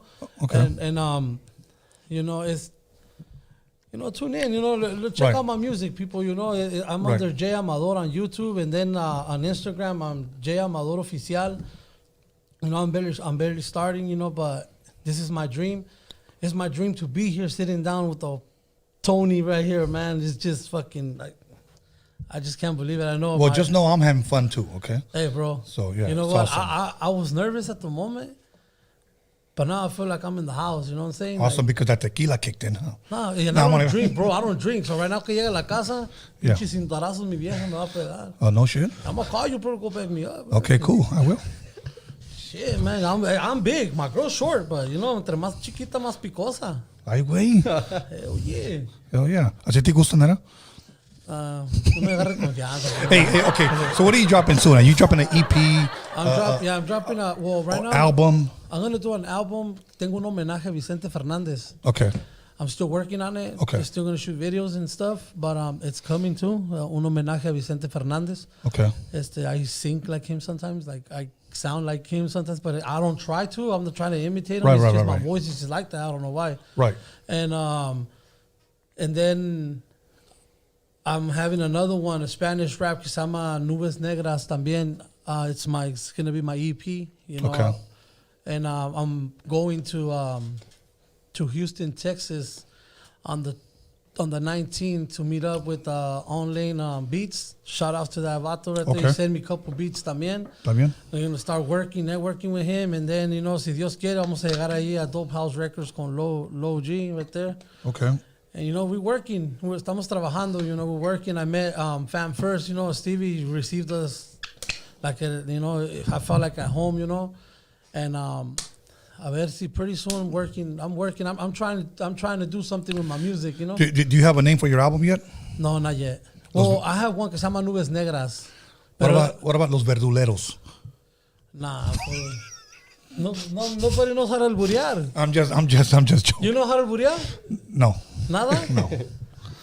Tell me a word. Nah, just kidding. No, I'm just joking with you. Nah, that's cool, man. Pero, okay, now, say you get a phone call tomorrow, and you answer, and you say, hello, and it's Jenny 6'9", and she wants to do a song with you. Would you do a song with her? I will pass the phone to my girl. For reals? And what would you say? Dile que no estoy. Voy a decir, mi amor, dile algo, porque si le hablo yo con ella, me agarra chingadas ahí con tu teléfono. Nah, you know what? I'll make a song with her. Okay. So you say you will make a song with her. That means you like her stuff. No, pero pues just, you know, get clout and go out there. Chingue su madre. He did get clout. Lo que sea, me vale madre. All right. So J Amador clout chaser. Nah, fuck no. I will never do that, man. Okay. I will never do that. And me too. Look, I'm just gonna put it out there. If somebody makes a diss track to me, I ain't gonna go back on that. I'm not gonna throw back words. Don't even bother listening to it, bro. I'm not. You know what I'm gonna do? What's that? I'm gonna fucking text him and be like, on YouTube, be like, hey, look, bro, let's meet up, let's get down and put it on YouTube. You kick my ass, you kick my ass. If I kick yours, then I kick yours. That's how you do it. You're not gonna make ay, tú me la pelas, me la agarras, me la chupas. I'm gonna do all that shit, bro. Come on, man. You know what's funny? I did that and they never accepted my invitation. Said that, so I was like, okay, cool. I'm willing to move the table. But yeah, they never accepted my invitation. But anyways, other than that, bro, like I said, don't even bother listening to it. Look, I had people make videos of me and a bunch of bullshit like that. Never responded. I never even bothered listening to it, honestly, because don't ever allow that negativity inside, bro. Yeah. You know, don't ever allow that shit to change you. Stay on course. 'Cause let me tell you something. Nobody has ever hated on a loser. Okay? Yeah. And I never met a hater that's doing better than me. Think about that for a second. So next time somebody tries to diss you, you know, go take a shit. You know what I'm saying? And lo mandas a la verga. Yeah, well, yeah, you know what? See, I mean, that's what I have in my mind, you know, porque, you know, a lot of people say, ya está viejo este pendejo and he's barely coming out, like, and like, un güey lleva pinche años de joto y no sale del closet, yo no tengo la culpa, I'm coming out, you know, yo soy quien soy y That's it. If you don't like it, you don't like it, don't pues, listen to me. Hey, bro, tomorrow, look, that phone call you did yesterday, the day that you told me I was going to come, right. I was on my way to the store and I received a phone call. And oh no, I was on the way to his house. I was gonna go help porque se le ponchó la llanta al pendejo, entonces se le poncha todo el He called you pendejo. Make sure you get him afterwards, after the interview. We're gonna go live. Se le ponchó la llanta al güey. Man, he's very important in my career, bro. Yeah, he got your back, he's just pendejo. You know, So you I know, love this fool, you know, así yeah, me llevo okay. con él, you know, al rato te voy a decir cómo me dice el Okay, güey. now tell him you're sorry. So I was on his way y me marcaste, right? Sí. I was like, hello. And then I didn't really recognize your voice. What's up, Jay Amador? Yeah, I was like, what's up, Jay Amador? You go, Jay? That's what he said. With Jay. Jay, what the fuck? Like, who's calling me?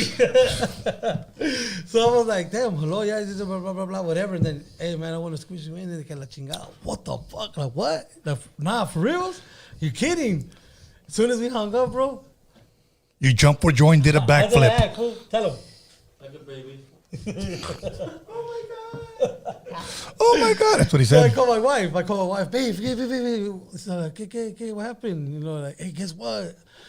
El Tony me marcó, you know. Remember when I went with Grifo, you got mad and you left because I left her outside the whole time. I was That sure was she was fucked outside. up. That was, And with the baby. he owes you big time. He owes you big time. Dale. You know, I'm sorry. Yeah. But hey, I told her, all that struggle, all that enojada was worth it, bro. Because aquí estoy contigo. And I'm thankful, te agradezco de corazón for having me here, bro. Absolutely, man. You know, I'm Thank not you, here bro. to get people to follow me. I'm here because I'm fulfilling, you know. It's like a bucket list to me, like everything I'm doing, Yeah. you know. And I manifest everything, bro. Yo voy a seguir escribiendo. I'm going to write. I'm going to do everything. I'm going to keep living my dream. And I ain't stopping. You Don't know? stop, bro. I'm not Don't going to stop. I don't care if I'm fucking 60 years old and I'm rapping. I'm still going to do it. Keep going. I'm gonna Keep going. Look, there's no age limit to this, bro. Don't let these motherfuckers think. Look, there's old-ass Mexican singers, and I don't say old-ass in a disrespectful way, but they're older. Old-ass R&B singers. There's old-ass rock singers. I mean, fucking, the Rolling Stones are like 102 years old and still singing Start Me Up. If you haven't started up by now, bro, there's problems, okay? So my thing is this, keep going, okay? I'm saying? Trust me, you know who's my inspiration on that shit? Who's that? Fucking Chabelo. Chabelo. No, mother, you never met Chabelo? ¿El Chabelo? ¿El que habla así? Ese güey. That's the way. Damn, I don't Come know. on, bro. He's like fucking 2,000 years old and he's still there. He's still there? Oh, no, I don't know. He passed away already. No, I don't know. That's fucked up. No, but man, Chabelo.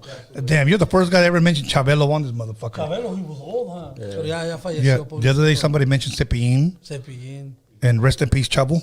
El Chavo. El Chispirito. Hey, yeah, El Chavo. See, Chavo del Ocho was our Mexican superhero. I was in that show. Think about that. We didn't have Spider-Man and Superman. We had Chavo del Ocho. Chavo del I Ocho. was there in that show. Chapulín Colorado. What do you mean you were there? Yeah, Don Botija. Don Barriga, cálmate, güey. Escúchalo con tu mamá, ñoño. Oh, cálmate, ñoño. Yeah. You know, así me decían en la escuela. Oh, well, fucking Food's Gone Wild, they load up a video of me like from fucking 1998. Back then, I did the first song. Hay una pinche canción que hice de Love Between, for a little rap song, you know? Right. And fuck, the comments, they had me rolling, bro. I'm glad you didn't take it offensive, though. Oh, hell no. Un güey dice, damn, is that notorious? And I was like, what the fuck? I started laughing, That was bro. good. Hey, bro, I started laughing, That was bro. good. I don't care, bro. Come on. Hey, look, man, I'm not care being chunky, bro. You know, it's not my fault that you ain't eating. You know, I'm fucking eating, bro. Shit. Like, come on, bro. Si te ponen un pinche plato de pozole bien calientito con una salsita de aceite, you know, God. like, it takes my girl, man. I'm trying to cook some shit right now, man. Una pinche torta de carnitas con todo, güey. Torta con carnita, cuerito, buche, todo lo que pendeje, you know? Una tostada de cueritos. So, anyway. Hey, bro, no, for real, Yeah. bro. Come on, bro. You know, like, yeah, I see motherfuckers going to the gym, fucking. Como going yo. out, así. And then 10 years later, se volvió joto. Es que se enamoran de su cuerpo. Oh, look at me, que la chingada. And then they look at next size glutes. Ay, güey. Sí, He must work out. Yeah, he must work out, you know? Shit.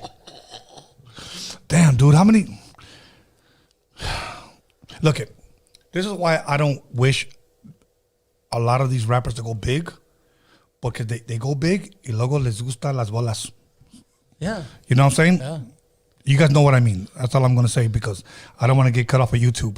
So, No, pero así es. It's true, bro. It's pero true. Si me regalas otro traguito. Sí, te lo güey, acepto, échale. güey, Porque sí, échale. la neta ya empecé y ya no me vas a parar. No, it's okay. Nah, I'm just kidding, bro. I just wanted to one.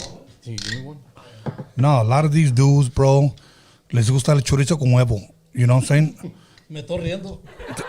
You see how those long necks make you spill? You see what I'm saying? Be careful with that. That's precious stuff. That's It's agua del diablo. Ese es agua del diablo. No, esto es agua de riñón. No, it's fucking brown gold.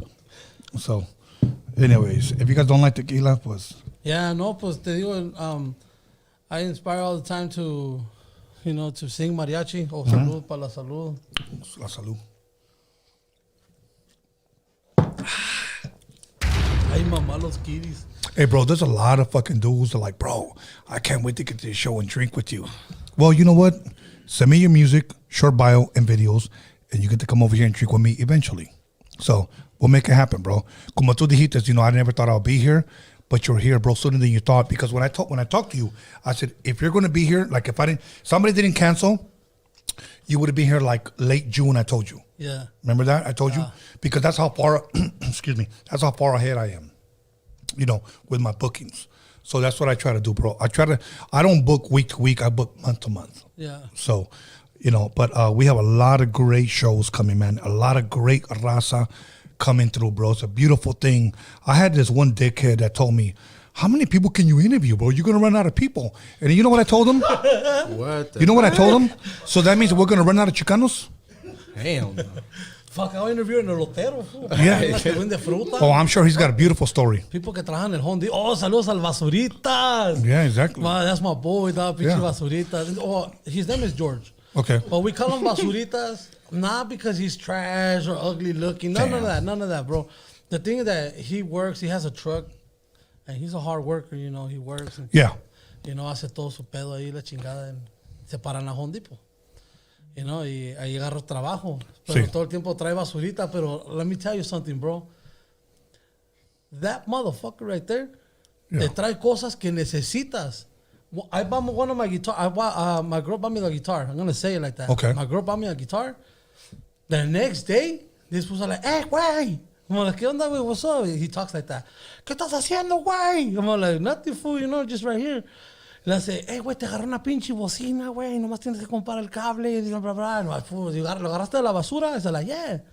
I'm like, no mames, ni sirve. I fucking plugged it in and it works real good. And he gave it to me, bro. The next day, bro. The next day that I bought the guitar. No shit. Yes, bro. Okay, let me tell you a quick story. Honest to God truth. My first pair of speakers were some crackhead go, I got some speakers, homie. And I was like, no shit. How much you want from? Give me a 5-0. You know, $50 with the dope. Fuck that. I'll give you a 30. I gave him a 20 and a dime. Gave it to him. Dope ass speakers. And I go, where'd you get them from? They fucking bump. Oh, I ripped them off from a church. Hey, they got the best speakers. Yeah. I was fucking rocking house party, fucking church speakers, homie. You know, I thought I was holier than thou. You know what I'm saying? Yeah, dog. I was rocking that shit. They blessed for sure. Hey, they were blessed. Hell yeah. So, yeah. Shit, right there in the circle, ahí parecía Circuit City, man. Fucking homies were bringing VCRs to my dad, VCRs, pinches televisiones.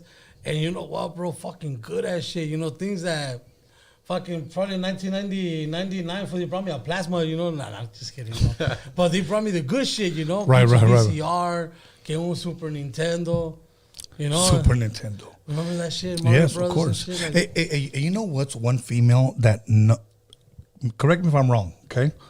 You know who's nobody has ever brought on, at least to a, whether it's the new generation of corridos or the narco shit.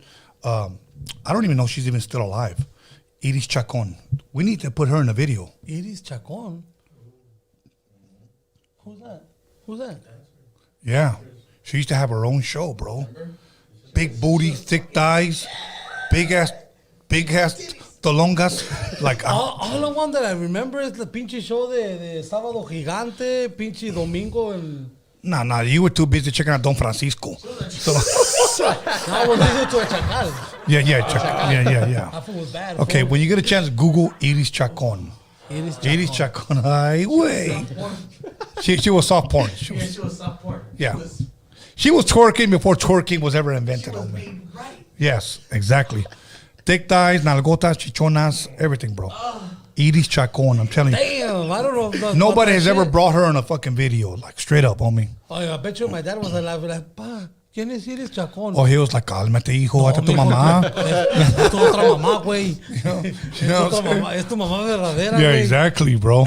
So yeah, bro. He goes, I remember no. when my dad used to drive in the car. Okay. And let me ask you, when back then your pops, cuando miraba una morra, ¿cómo le decía? How would you say? No, he would never say it in front of us or in front of my mother, bro. You never caught him going like, mamacita, chula, preciosa. Oh, and psst, psst. My dad was, mande. Man. My dad was, no le digas a tu mamá. One time I told my mom, man, by accident. You did? Yeah, she told me, te voy a comprar una pinche banana split si me dices qué dijo tu papá. Oh, you said mande. I fucking sold myself for a banana split. Damn, so in other words, you snitched. Fuck that. You snitched. You snitched, bro. I just put in there. Damn, they bribed No. your ass. I was like 5 years old, bro. What the fuck? No, cálmate, güey. You know how they say snitch today? I didn't snitch, bro. I just informed them. Oh, yeah. You just informed your mom.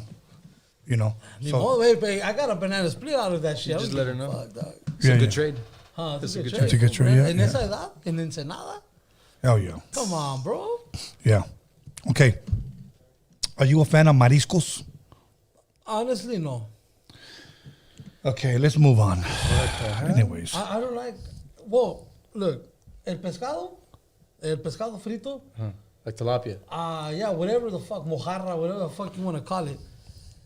Like... Es de Ensenada y no le gustan los Pero mariscos. es que te puedes comer una espina, te atoras y te mueres, güey. No, ese güey, los cócteles de camarón, los ostiones, Callo. el ceviche. Los cócteles de camarones, todo el tiempo me han asustado porque dicen, que si comes camarones te va a dar pinche colesterol y te vas a morir. It's okay. Your cholesterol's already up. Fuck, I don't want to more upper. Y se me sube el colesterol. All good, carnal. Nah, it's cool, bro. I don't give a shit. You know? Hey, in Norwalk, I know they have Los Compadres. I go eat mariscos. Name me another good restaurant for the people that may, like, what's in Norwalk? What's a bomb-ass fucking restaurant in Norwalk? Is there any? Tacos El Güero. Tacos El Güero? Tacos El Güero. Is it worth going over there? Fuck yeah, bro. Okay, what do they have there? Tacos de cabeza, tacos de longaniza, tacos al pastor, tacos de buche. So it's pretty much all buche. Oh, my God. I haven't had it since I was a kid, bro. Yeah. You know, every time I mention this, a lot of people don't even know what it is. Un caldo de caguama. Turtle soup.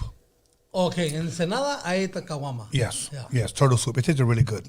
Or un caldo de abolón. Abulon. Abolón. They don't sell it here in the States, but you have to go outside the States. It's like some rubbery shit, but it's really fucking Es good. como scallops. Yeah. Pero no. Yeah. it's- Yeah, yeah. Abulón es abulón. Es algo... Está bueno esa Yeah, madre. yeah, it's real fucking good.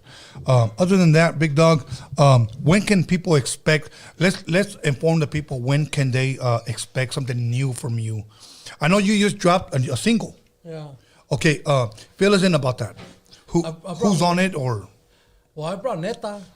Okay, the song Neta. When did that drop? That one dropped like a month ago. Okay, a month ago. Yeah, and I did it with Chief Smokes. Shout out to my homie Chief Smokes. You know? Okay, Neta, for the people that may not know, let's just say they don't even know what that Neta means. What is the song about? It's something like, just be real. Like, think about the real shit and just do it. Like, neta, abre los ojos y ya despierta, neta. You know, like, agarra tu lápiz y tu libreta, neta. Que hoy en este día se cumplen metas. Y me cansé de estar escondido tras la puerta. Okay. You know, so it means like ya sal, you know, haz lo que tienes que hacer, you know, do what you gotta do already, you know, like, come on, believe it. Get a fucking pencil and a pen and write something. Right, if right. that's your dream, you know, Right, that's what right. I did. So, How would you translate that word neta in English? neta, it means like, no lie.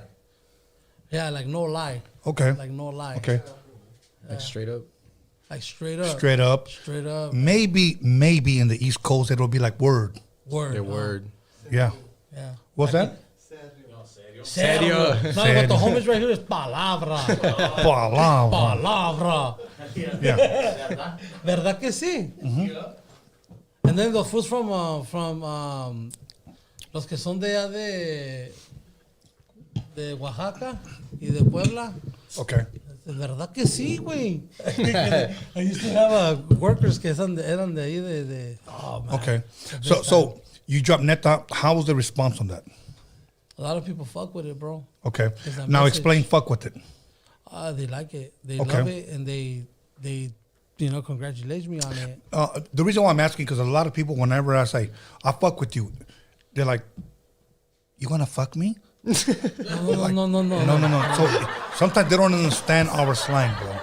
So that's why I'm asking you, because there's people from Germany, from Kansas City, from Brooklyn, from Wisconsin that watch this, and they may not understand our slang here.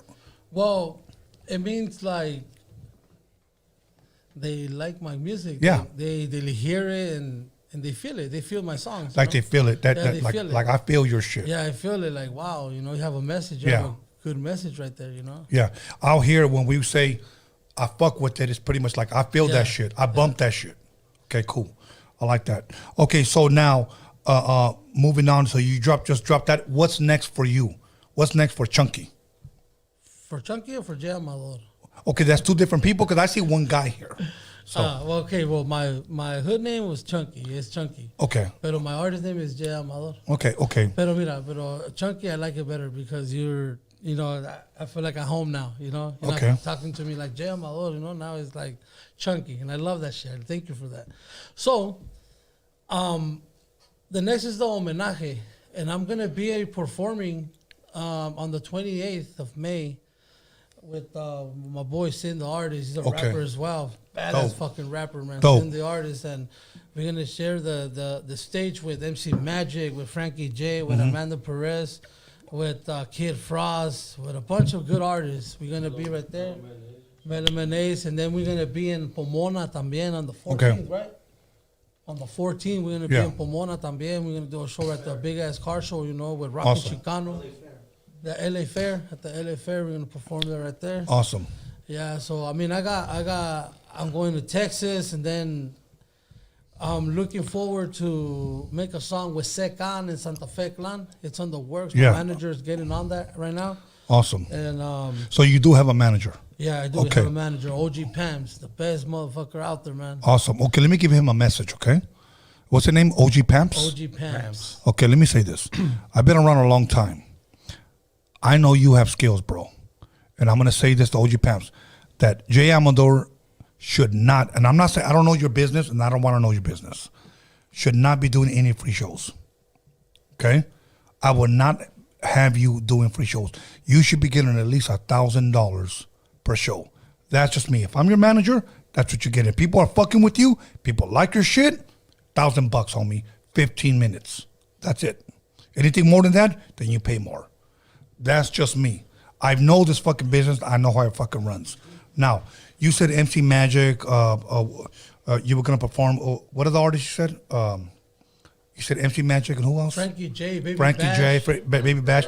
Let me tell you something, bro. Okay, let me tell you something. When you go up on that stage, you own that shit. I don't give a fuck if you're the first person or the second artist to open up. You own that shit. And I'm going to tell you why. Because I performed, when I first started, with bigger artists than that. No disrespect to them, much love to them. But I opened up for Gangstar, for EPMD, for DOS Effects, for Cypress Hill. And me, DJ Quick, Second to None, AMG, and High C. When we first started, we went out there and we wrecked that shit. And I'm going to tell you this. After we wrecked that shit, half the crowd fucking left. So go up there and own that shit. I remember we were supposed to go right above EPMD, okay? And EPMD said, no, they're West Coast artists. They need to go at the bottom. So we opened up. Guess what? We opened up, we wrecked shit. Go up there and own that shit, homie. Pay your respects to those guys, but you know what? Don't kiss ass. Work that shit, homie. Oh, I am, bro. Gracias for that. Yeah. Look, man, I just started since November of last year, bro. That's when I dropped my first song with De La Ghetto with Trap Baby and Grifo. Yeah. And this is the first time that I'm doing something professional, and I thanks to Pam's because everything that I am now. Yeah. It's him. He's doing his job, bro. He's doing his fucking job, bro, and you know he's not only my manager, bro. He's my family, bro. You know, and he's opened doors for me. He's putting me out there. Right. Shout out to Tones, to Cavi. You know, Tones very important in our industry también. Latin Beast TV. You know, shout outs to them, bro. They're man. You know, and then you know who I want to shout out, man? A good friend of mine, mi compadre, pinche cartoon from Hood Figures. Okay. Man, bro, he engineers my music también. Yeah, you need a good engineer, bro. Bro, this guy, bro, I'm living in a dream, Tony. I don't know how can I say it, bro. I can see it in your eyes, bro. How can I say thank you to people? Like, if I could die for 5 minutes, bro, and go tell God thank you for what you put in my life, bro, I will do it, compa. I'm not kidding. Yeah. I suffered all my life, you know, everything, you know, there's a lot of haters out there. And all I'm trying to do is do me, bro. Yeah. I'm just trying to fulfill something. I'm just trying to make my family proud. Yeah. If God gave me this voice, why not use it? You know, and I want to inspire people. If you want to do something, man, and you feel like you're too old, fuck, man, just do it, bro. If you know how to cut hair, fucking be the best, you know. My homie Dash, he's fucking badass, pa cortar pelo, you know. Anybody that has a fucking dream, do it. I'm doing it. I'm 40 years old, and I'm doing my shit, bro. Oh, yeah. Keep going, bro. You know? And, keep going. You know, fuck, bro, like... I'm a man, homie. I'm a real man. But sometimes I feel like even crying like a little bitch, bro, because I'm so fucking because happy. You're grateful. I'm happy, bro. Yeah. Like I said, bro, like if I could help the next artist, the next upcoming artist, I'm going to do it. I promise them. Ask him. He's here. I met him in a party with my nephew. My nephew hired them to tocar en ese día. Sí. And I introduced, you know what, bro? I know my homies from Wounded. You know, another fucking homeboy at the Wounded Productions from Compton. His name is Ruben Gonzalez. You know, Marito Aguilar, that's a homie. Julio Tamayo. You know, La Atracción from before. Bro, I could go from way back, bro. Amigos míos. My fucking homeboy from high school, Pedro Covarrubias. That fool was a fucking homie, bro. But I told him, look, bro, I have a dream of being tener my studio and do some music, bro. Yeah. And my nephew told him, don't believe this fucker, dog. Don't believe this fool. Remember?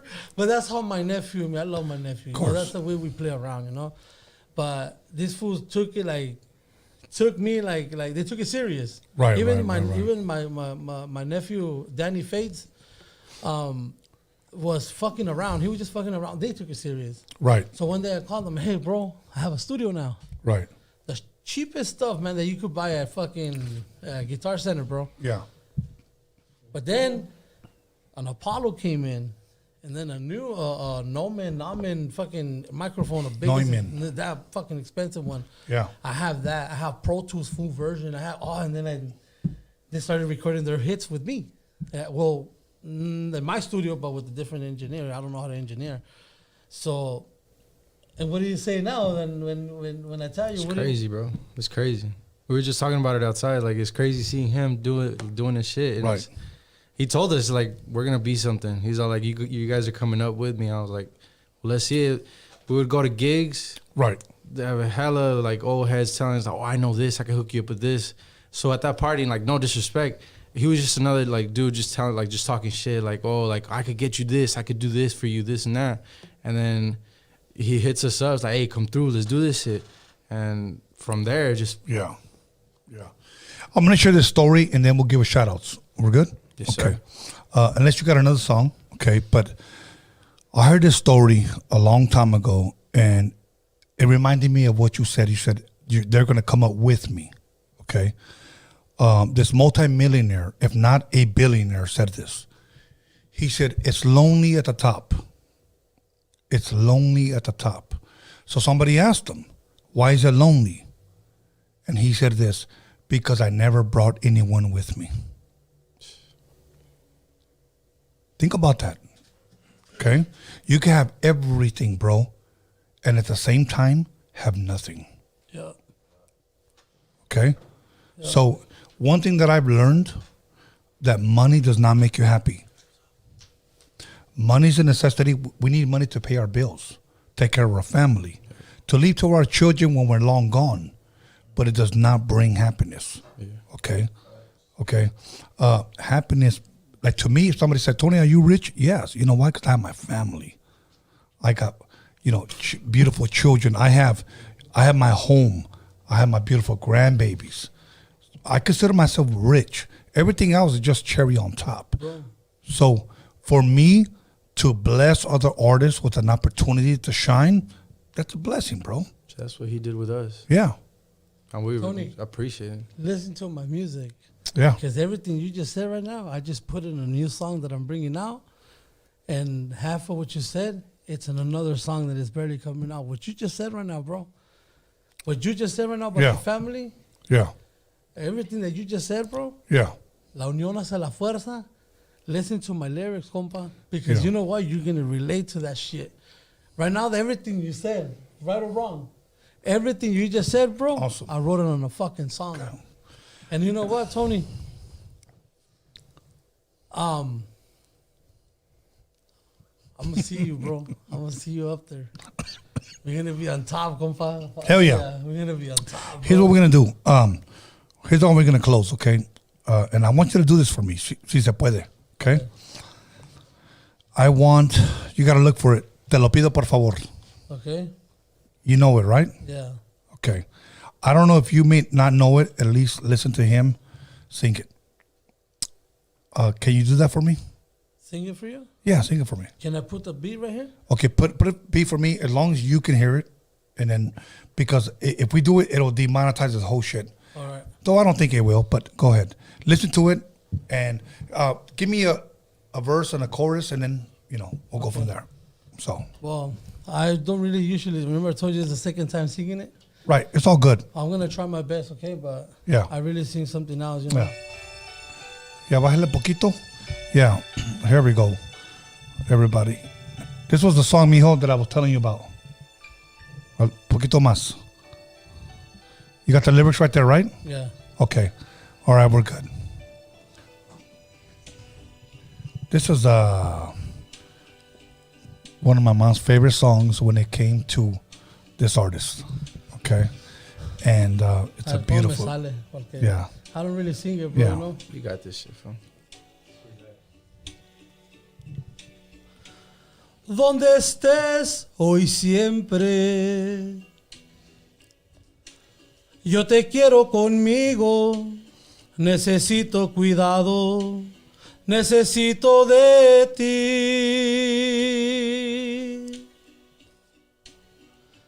Si me voy donde vayas, yo te llevo conmigo, no me dejes ir solo, necesito de ti.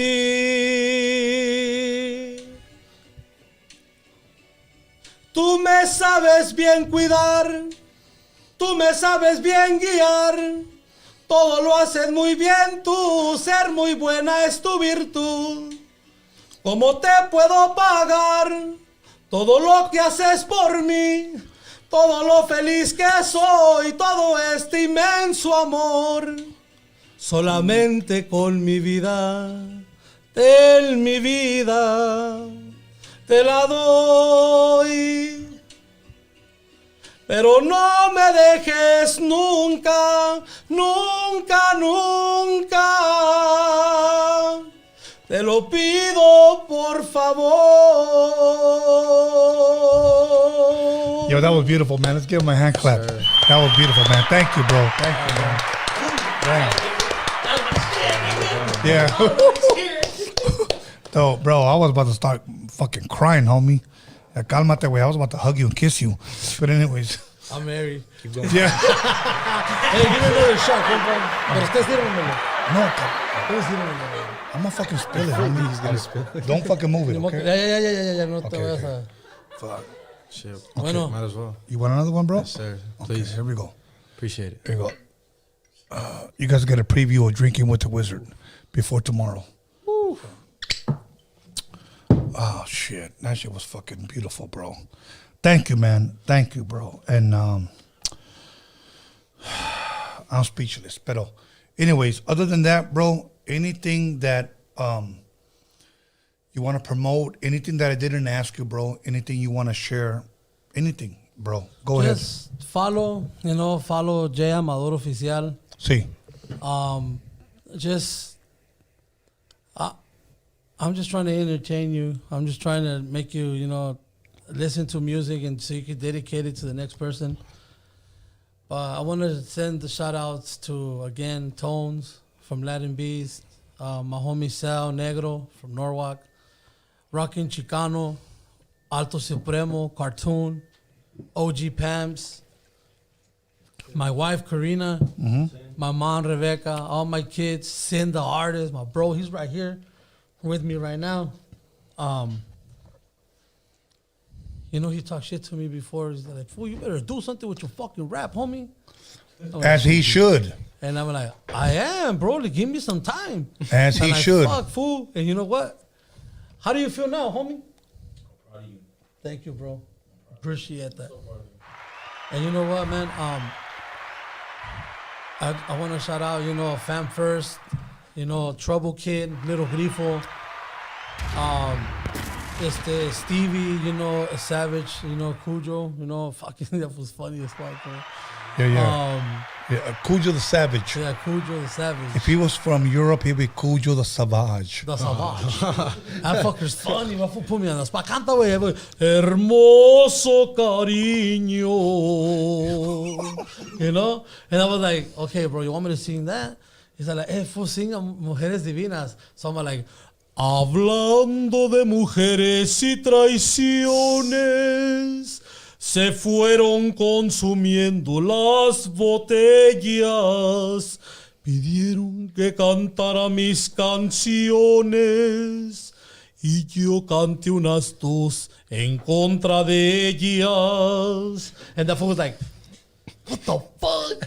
I'm gonna take you to my mom. You can sing for my jefa, for my grandma, for my tia. Like, fuck Bro, that. let me tell you something about Spanish music. And it's the same thing about black music.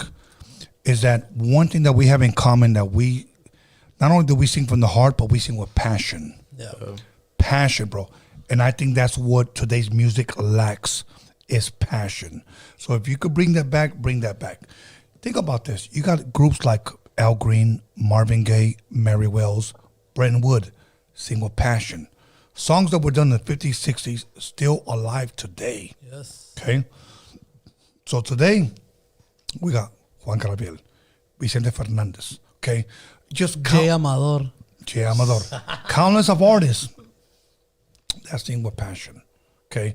And I'm going to say this, and I need you guys to check him if he ever switches up, because the majority of the people that sang with passion were fucking broke. They were fucking broke and they were starving to break into this industry, so they gave it all they fucking got. Okay? When they got rich, that's when their fucking music sucked. Okay? I'm gonna give you a perfect example. If you look at a lot of rap artists, their first album, they broke through. They were fucking broke as fuck. Everybody says, oh, they were fucking raw. They were fucking dope. You look at the second album, because they got paid. Yeah. It almost seems like a lot of people release good music when they're struggling. Just always keep that mentality, bro. Do not allow money to change you. That's what my song says, bro. Dice, ni por fama ni por dinero. Yo lo hago porque quiero. Quiero demostrarles a la gente que sí puedo.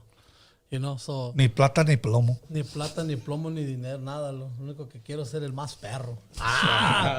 You know? You know, and I want to thank you again, Tony, for having me here. Thank you, my brother. And I hope I could come back one day and we could interview with my homeboy right here so we could tell you the stories and the plans that we have. It's a dream, you know, whatever people want to think, you know, but to me, I'm old as fuck, whatever the people want to call me, but I'm very fucking grateful. You're only 40 years old, bro. You got me here, bro. Yeah. You know what? I honestly, I don't drink, bro. I don't drink at all. And it's a pleasure, you know, being drinking with you, una pinche botellita, you know, and my homie Negro, you know, Sal, fucking, you know, todos los que me acompañaron today. I just want to thank you, everybody, from the bottom of my heart. You know, I'm gonna keep bringing out music that you're gonna hear it today, tomorrow, and forever. Yeah. Like, I'm gonna try to make it better. None of my songs is bad, bro. Okay. Coqueta, J. Amador. Check me out, bro. You know, check me out. It's pretty amazing, you know, what people could create with their minds, you know, like right. Music. La música es entretenimiento. La música es vida. It's life. Music is life. Yes. Music brings joy to people. Even, you know what music does too, bro? Despedidas in a funeral, compa. Even in a funeral, the songs are more than welcome. The angels sing, you know what I'm saying? Yeah. You know, so music, it's in my life, and I'm not gonna stop, bro. Fuck, I'm not and good music, you know what I'm saying? Good music will even chase the demons away. Yeah, bro. Yeah. You know. Yeah, and I know exactly. You know exactly what I mean when I say that. Yes, Okay. yes. So other than that, bro, you know what? Thank you for coming through, bro. Thank you for accepting my invitation. I wish you nothing but the best. I hope that our fans would support you. You know what I'm saying? So when you drop something, they will support you. Whatever you drop your merch, they will support that, etc. Because let me tell you something. If Raza does not support Raza, who will? Let's be honest. Yeah. Look, and I don't mean this in a negative way. The Morenos not gonna support us. They don't even look. I just had my boy Eastside K boy here, and he said this: blacks don't even support blacks. If I could tap into my Raza fan base, I'm good. They know that because we buy all the merch. Look, California is run by Raza, okay? We are hip hop's economy, especially here in California. We buy all the merch, we buy all the tickets, we're at the concerts, we fill them up. Everything, bro. Meet and greets, we're there. Yeah. We're there, bro. But you know what? We need Razas to support each other. Because if we don't, who is? Who's going to support us, bro? Yeah. The fucking white man isn't. Los morenos aren't. Yeah. We need to support each other, and we need to fucking stop hating on each other, bro. So. You know what? That's what I always say. La unión hace la fuerza. Yeah. You know? And like I said, shout out to every rapper out there. A lot of people always say, you know, arriba la raza. I just want to say arriba el mundo. Yeah. We're all humans, bro. No, and I agree with you, bro. And you know what? Everybody has their problems, their beliefs, but I believe in me, and I believe in my family, and I believe that we should all get reunited, bro. We get reunited, bro. Fuck. You know that right here where we're stepping on, this used to be Mexico, compa. Of course, bro. This used to be Mexico. But we're just here. We're in our town. Yeah. You know, let's have fun. Let's have fun. Okay, we're in our town, but do you think they believe us? They don't. No. That's the problem. They don't. Yeah. I don't know. You know? Pero ¿sabes qué? But now we have a platform Hell where we yes. can speak on it. Yes, that's right. So anyways. Dios nos dio una mente. So, esa mente, you know, you have a right to say what you say, whatever he wants to say, whatever I want to say. Yeah. But if we get in the table, juntamos todo, hacemos un cagadero. I know. You know what I'm saying? So, anyways, other than that, you're done with your shout outs, Big Dog? oh, shout outs to Dirty Money. Okay. A homie right there, te mandó unos regalitos ahí. Sí. And, Thank you. Shout out to OG Pam, bro, my manager. Okay. You know, I can't stop thanking that guy, and Yeah. I'm always going to be grateful for him, you know. Okay. And, Do me a favor. Make sure you text me that restaurant that you said in Norwalk. Okay, el taco es el güero. Sí. Okay. Cuando vayas me dices para ir contigo para comerme unos 20 tacos de cabeza Hell yeah. As long as you pay, I'm good. y unos 10 del pastor. Well, just go for the 7 when I get my EBT, we'll go. Hell yeah. As long as you get the EBT hookup. Pa' que chingue su madre el gobierno, ¿no? Hell yeah. Fuck. All right. Big Dog, any shout outs? Just OG Pams, my team. Big guy shout out to this fool right here, J Amador. He brought us a long way. And honestly, just everybody that's supporting us. We have some music coming out too, but that's just big shout out to OG Pams, because Listen to him on YouTube, bro. Okay. Mi vida continúa. yeah, we have Erwin, my homie Erwin. we're dropping one tomorrow too. They're dropping another one tomorrow. Okay. Dropping it where? OGP. No, pero YouTube. On YouTube, Yeah, yeah, my bad. YouTube and yeah. all the platforms. All the platforms, Spotify. Okay. And the song is called what? Lastimarme. ¿Por qué lastimarme? Okay. Okay. Why don't you go ahead and give your boys a shout out one more time? Shout out to my fucking bro right here. Cállate aquí para que te vean. Come here. Come over here, Big Dog. This is fucking Devo. This is Mexican Devo, man. Yeah. Yeah, you Right gotta there. see the video. No, this is Negro. Alex, put the camera on that side. What's up, Yeah. Negro? What's up, man? That's my boy right here, man. I love this motherfucker right here. Hey, Sin, Yeah. Sin. Hold on. Come over here, Big Dog. Send the artist right here. Whoa, send the artist. You know? I ain't gonna laugh, fuck up the shots every morning. I'm enjoying myself, having a good time. All good. Hell yeah, you know. All Thank you good. for having us, Tony, for real, bro. Absolutely. Bro. Gracias, bro. Thank you, my You brother. know, Thank you. I know everybody that's watching, Canijo. I love you, pendejo. And fucking, you know, snap time. What's up, fool? Aquí estamos, güey. Roque. You know, el compita Apolo, my compadre Cartoon, mi compadre Junior. And that's it, you know? Ahí está, un saludo para todos. Okay. You plan to have any more kids? No, ya no, ni madre. Yeah, no way. You shooting blanks now or what? No, ya no. Or you pull out game is strong. Chao soporta muy cabrón. Scary. It's too much expensive. All good. Okay, let me go ahead and give my shout outs once again to my boy Alex Cervantes Enterprise. Tonight at midnight he turns 37. He turns 37. So tomorrow we're gonna have drinking with the wizard.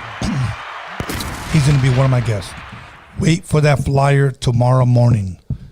Alex Cervantes will be one of my guests along with my son. It's my boy. Just finished telling you. Your birthday, compa? Yeah, at 12 o'clock, Alex Cervantes Enterprise. And I also want to give a shout out to my son, B. Scalens, for helping me promote this.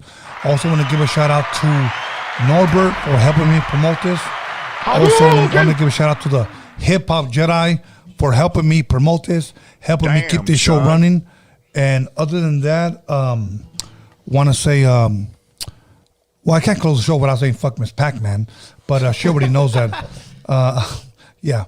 Other than that, tomorrow, drinking with the wizard. Make sure you guys tune in. Hey, before you guys leave, hold on. Yeah, let's go. Go for it. Qué linda está la mañana en que vengo a saludarte. Venimos todos con gusto y placer a felicitarte. El día en que tú naciste, nacieron todas las flores. Y en la pila del bautismo cantaron los ruiseñores.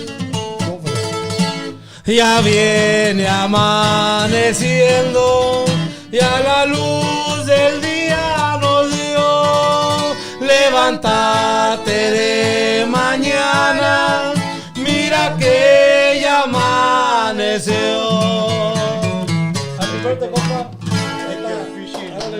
Hell yeah. Gracias. Thank you, everybody. We got to celebrate everybody. Other than that, I'm going to go ahead and continue to get drunk. I'm going to thank once again Jay Amador, and I'm going to thank my brother. Go ahead and say your name again. Gio. So 22 years old. Thank you for everybody that's following, bro. Thank you. Yeah. I hope to be on this show one day with that. Absolutely. Alto Supremo. Absolutely. We're here to support Raza. So I want to thank everybody in the live chat, and I want to thank everybody that commented, liked, subscribed, disliked. It doesn't matter. You guys are still watching. Much love, much respect. So you guys here tomorrow, once again, Drinking with the Wizard. Tomorrow, celebrating my boy Alex Cervantes, 81 on Instagram's birthday. We out of here. Si no te gusta, te la verga.